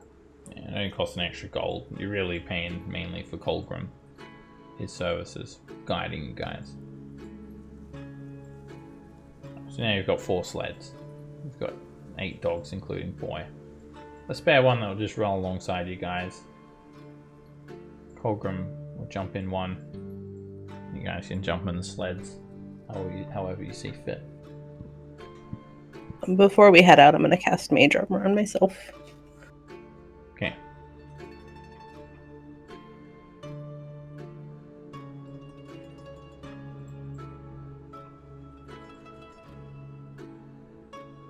Mimi puts on mage armor. Which sled did you want to get in, Mimi?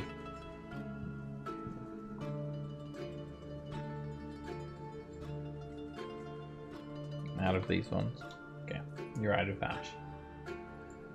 Okay. You guys leave Bryn Shander. You head through the south gate. No, you don't. You head through the north gate. You head through the opposite gate that you're supposed to go to, like Willeen. You guys head through the north gate and across the frozen tundra. So let's just take a look at this map. You're going about 2 miles an hour with this many sled dogs. It's going to take you guys 3 hours to get there. You're traveling across the tundra. You've got twilight for no longer. It's pretty much run out. You can just see the last little bit of dim light along the horizon starting to fade.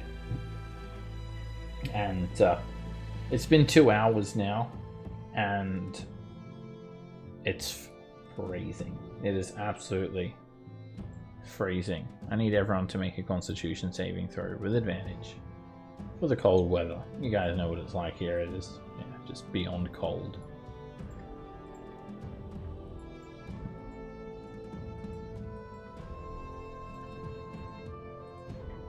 Everyone's doing okay, and just gonna check to see how the journey goes.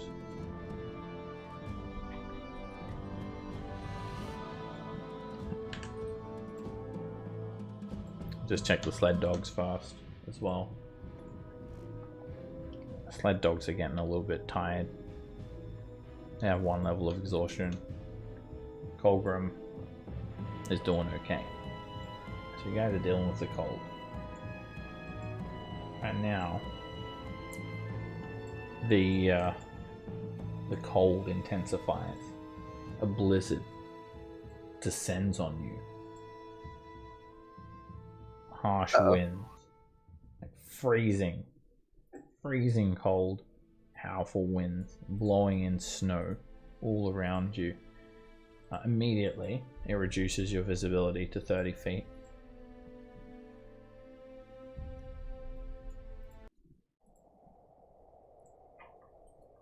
And it's very noisy. Alright, so I'll explain what happens in a blizzard to you guys.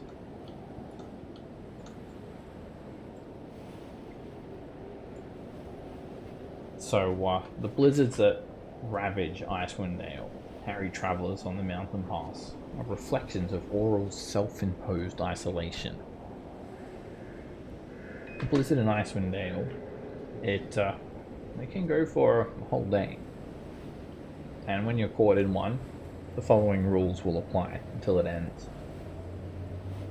The howling wind, it limits hearing out to a range of 100 feet. It also imposes disadvantage on ranged weapon attack rolls because it's too windy. You can't fire a missile effectively in the wind. It also imposes disadvantage on perception checks that rely on hearing. You've got that wind in your ear, so it's hard to hear, it's hard to see. You cannot have an open flame in this fog, even if it's in a lantern. Blown out immediately. So, even if you have supreme vision, like Varus, you still can't see more than 30 feet because it's just wide out. There's just a little bit of twilight still, enough to let you guys see 30 feet, even if you don't rely on dark vision, which I think everyone except Jirus does. Does the open flame thing apply to magical flames or just normal? No, the produced flame is okay, and not only is the blizzard descending upon you, so is the darkness, so yeah, you'll get out your produced flame.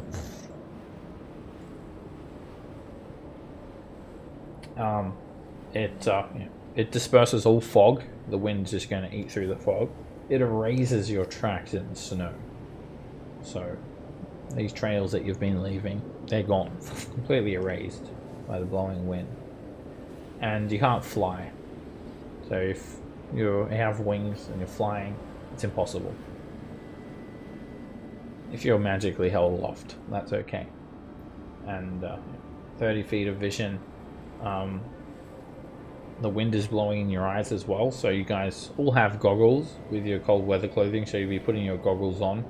Otherwise you'll have disadvantage on perception checks that rely on sight due to blowing snow. Also, finally, if you're concentrating on a spell during a blizzard, you have to concentrate every round and make a con save. Every round, or lose concentration. So, Cauldron immediately stops as soon as that blizzard starts to descend upon you. And he's like yelling to you guys, it's hard to hear. It's a blizzard! So, in the distance, when you had that twilight, you had Kelvin's cairn, like kind of in your vision, several miles away, because it's such a big mountain, but it just completely vanishes from view. Blowing snow and the howling wind engulfs you. We got to wait. We should wait. What do you think? Golgrim says, who's supposedly quite experienced. He's saying to wait here? Aye. We should not press on. We might lose our bearings and get separated. Ugh. I mean, So what would we be experienced with in this type of situation if you said the blizzard can last all day?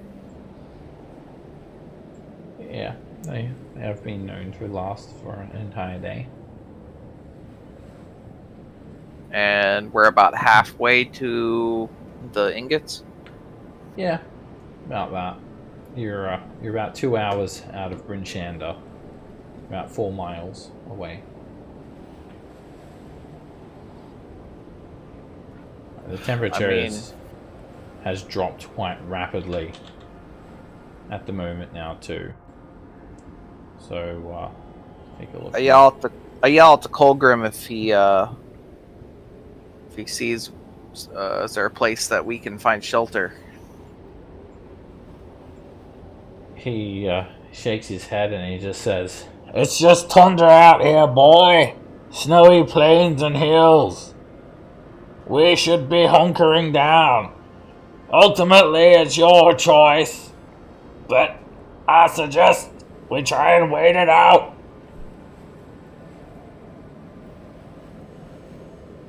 Alright, yell out at everyone else, ask them what they want to do. I mean, we're paying him for his knowledge. I would take it.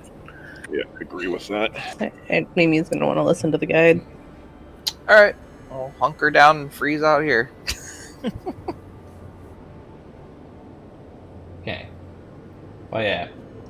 So the reason why you don't keep traveling is because he believes that you'll get separated. And then or get lost, and it's just going to be pointless. If you get separated, then you're missing, and you might die. Or if you get lost, then who knows which way you're going? You can't see. Hey, everyone knows that left is west. He suggests hunkering down, and looks like you guys agree. All right. The dogs they just dig into the snow a little bit and they hunker together, and you guys hunker with the dogs. Hunker, stay close. Keep the dogs on their harnesses. And just waiting here in the freezing cold. It is brutal. It doesn't let up. An hour goes by. Everyone make a saving throw against the extreme cold with advantage.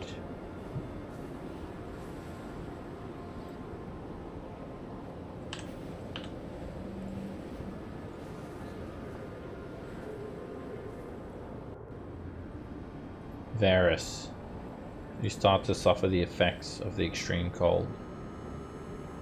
You have 1 level of exhaustion. The sled dogs are okay. Cauldron is starting to shiver.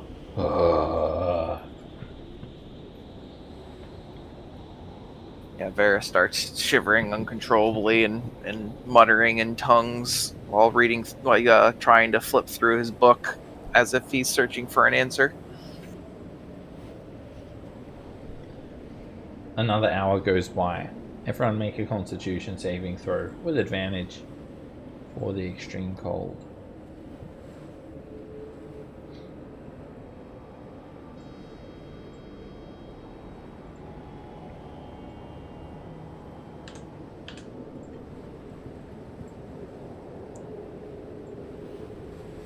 Jairus, you're not affected.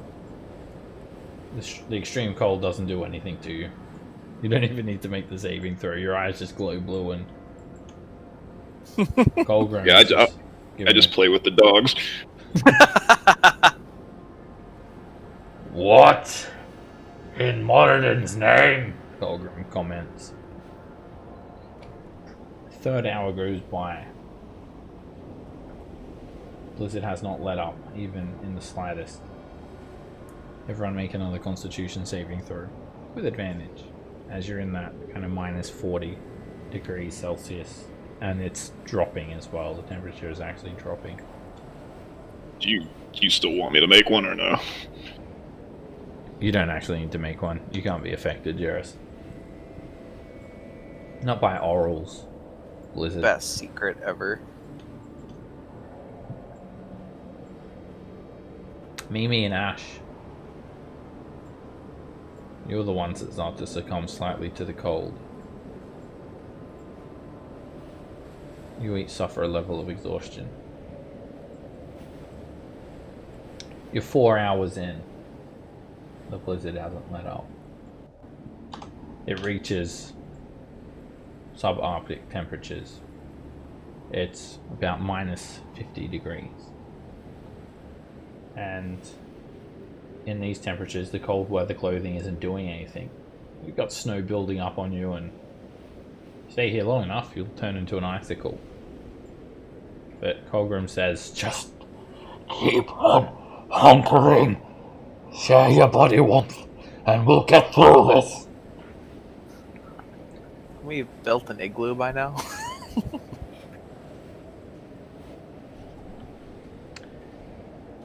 you'll need another round of constitution saving throws.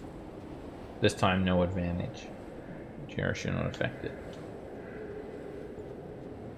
I'm going to use my DM inspiration for this. Okay.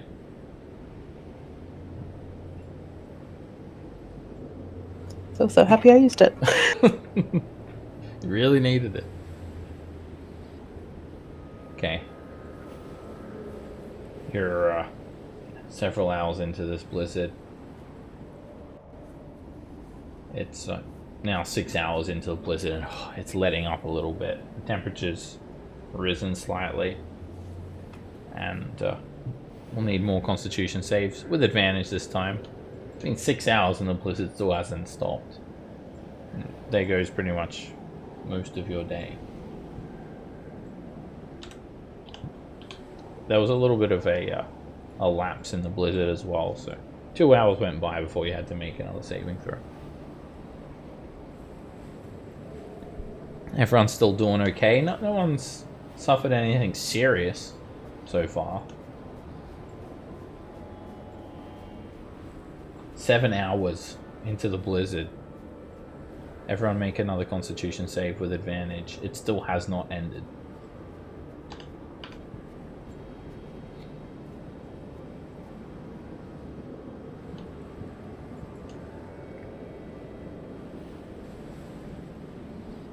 See how the dogs are doing. The dogs are starting to get a little bit frosty now, and 2 levels means half movement speed, so they're not going to be able to go as far today. Colgrim is doing okay. 8 hours in the blizzard. Everyone make another constitution save with advantage.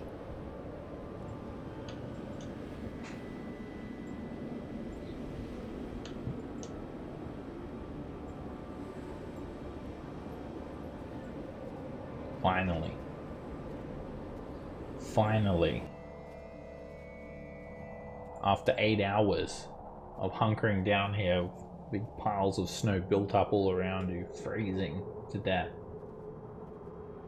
the blizzard has now ended, and it's like late at night now, like 8 p.m. Are you okay? It seems to have died down. Many blessings. You all seem okay. Dogs are a little bit frosty, but I didn't think we should travel further today. Perhaps we could push them and pick up them ingots, but I think we should head back to Bryn Shander. We've done something to anger Oral. She's not happy with us. We're this close to the ingots. What do you all think? I mean, again, I'm inclined to, trust what we're paying this guy for, despite the fact that he did talk us into going off the roads and then ran us into a blizzard. But still, I mean, we are paying him for this kind of advice, so...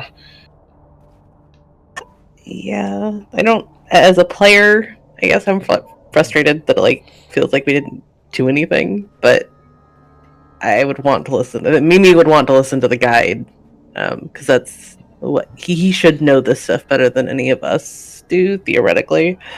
Yeah, I it probably makes the most sense to just hunker down in Bryn Shander for the night and get rid of this exhaustion. Yeah, Maybe I mean, he even can swap out his dogs or something. or at least let them rest. I think even if we try and push the dogs to the ingots, well, maybe we may get back. I think it's safer just to go back now. Right, and not to mention, well, I mean, I have the Twilight Vision, so I guess we'd be able to probably find him no matter what. But, yeah, it's fine. We'll head back to Bryn Shander. If we get hit by another blizzard, somehow the dogs might die. I mean, we might all die if that happens. That's also true. I will say kind words at all of your funerals. As you're standing on our frozen corpses. Blazing blue eyes. Telling everyone that we're your favorite corpses. As you guys are discussing this, and as the blizzard is subsiding, Varys, you notice 8 barbarians marching towards you from the snow. You're the only one to notice it because of your superior vision. They're about 250 feet away when you notice them. I'll immediately tell everyone there's 8 of them. Yeah. Say a group of 8 barbarians are making their way towards us, and I point out in the direction. Seb, have I heard of any other barbarian tribes other than the Reghead in the area? Oh, they're known as Reghead barbarians, but there's 4 major tribes: bear, elk, tiger, and wolf. Oh, that's right. Make a, what would I know about? You know about the tribes. You know about the various tribes. Ferris, you could make a perception check to try and figure out if you can see what they're wearing. Right, you get a 15 because you have exhaustion. They wear tiger pelts. They are tiger tribe warriors. Tiger Alright, tribe, I'll tell everyone. it shuns the elk tribe, and they prey on the weaker tribes. They, out of all of the tribes, they are most comfortable just preying on the weakness of others. I feel like that if you encounter them, they're probably going to want something from you guys. They're very territorial. You might be near one of their camps. On one hand, they might know something about the ingots, but on the other hand, they may just try to kill us and take our things and eat our dogs. Probably best be going. I agree. Okay. We'll get the hell out of here. Just head back to Brenchander. Alright, you guys turn around, and the dogs are going slow.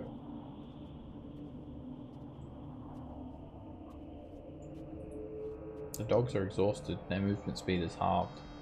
They're only doing a mile an hour.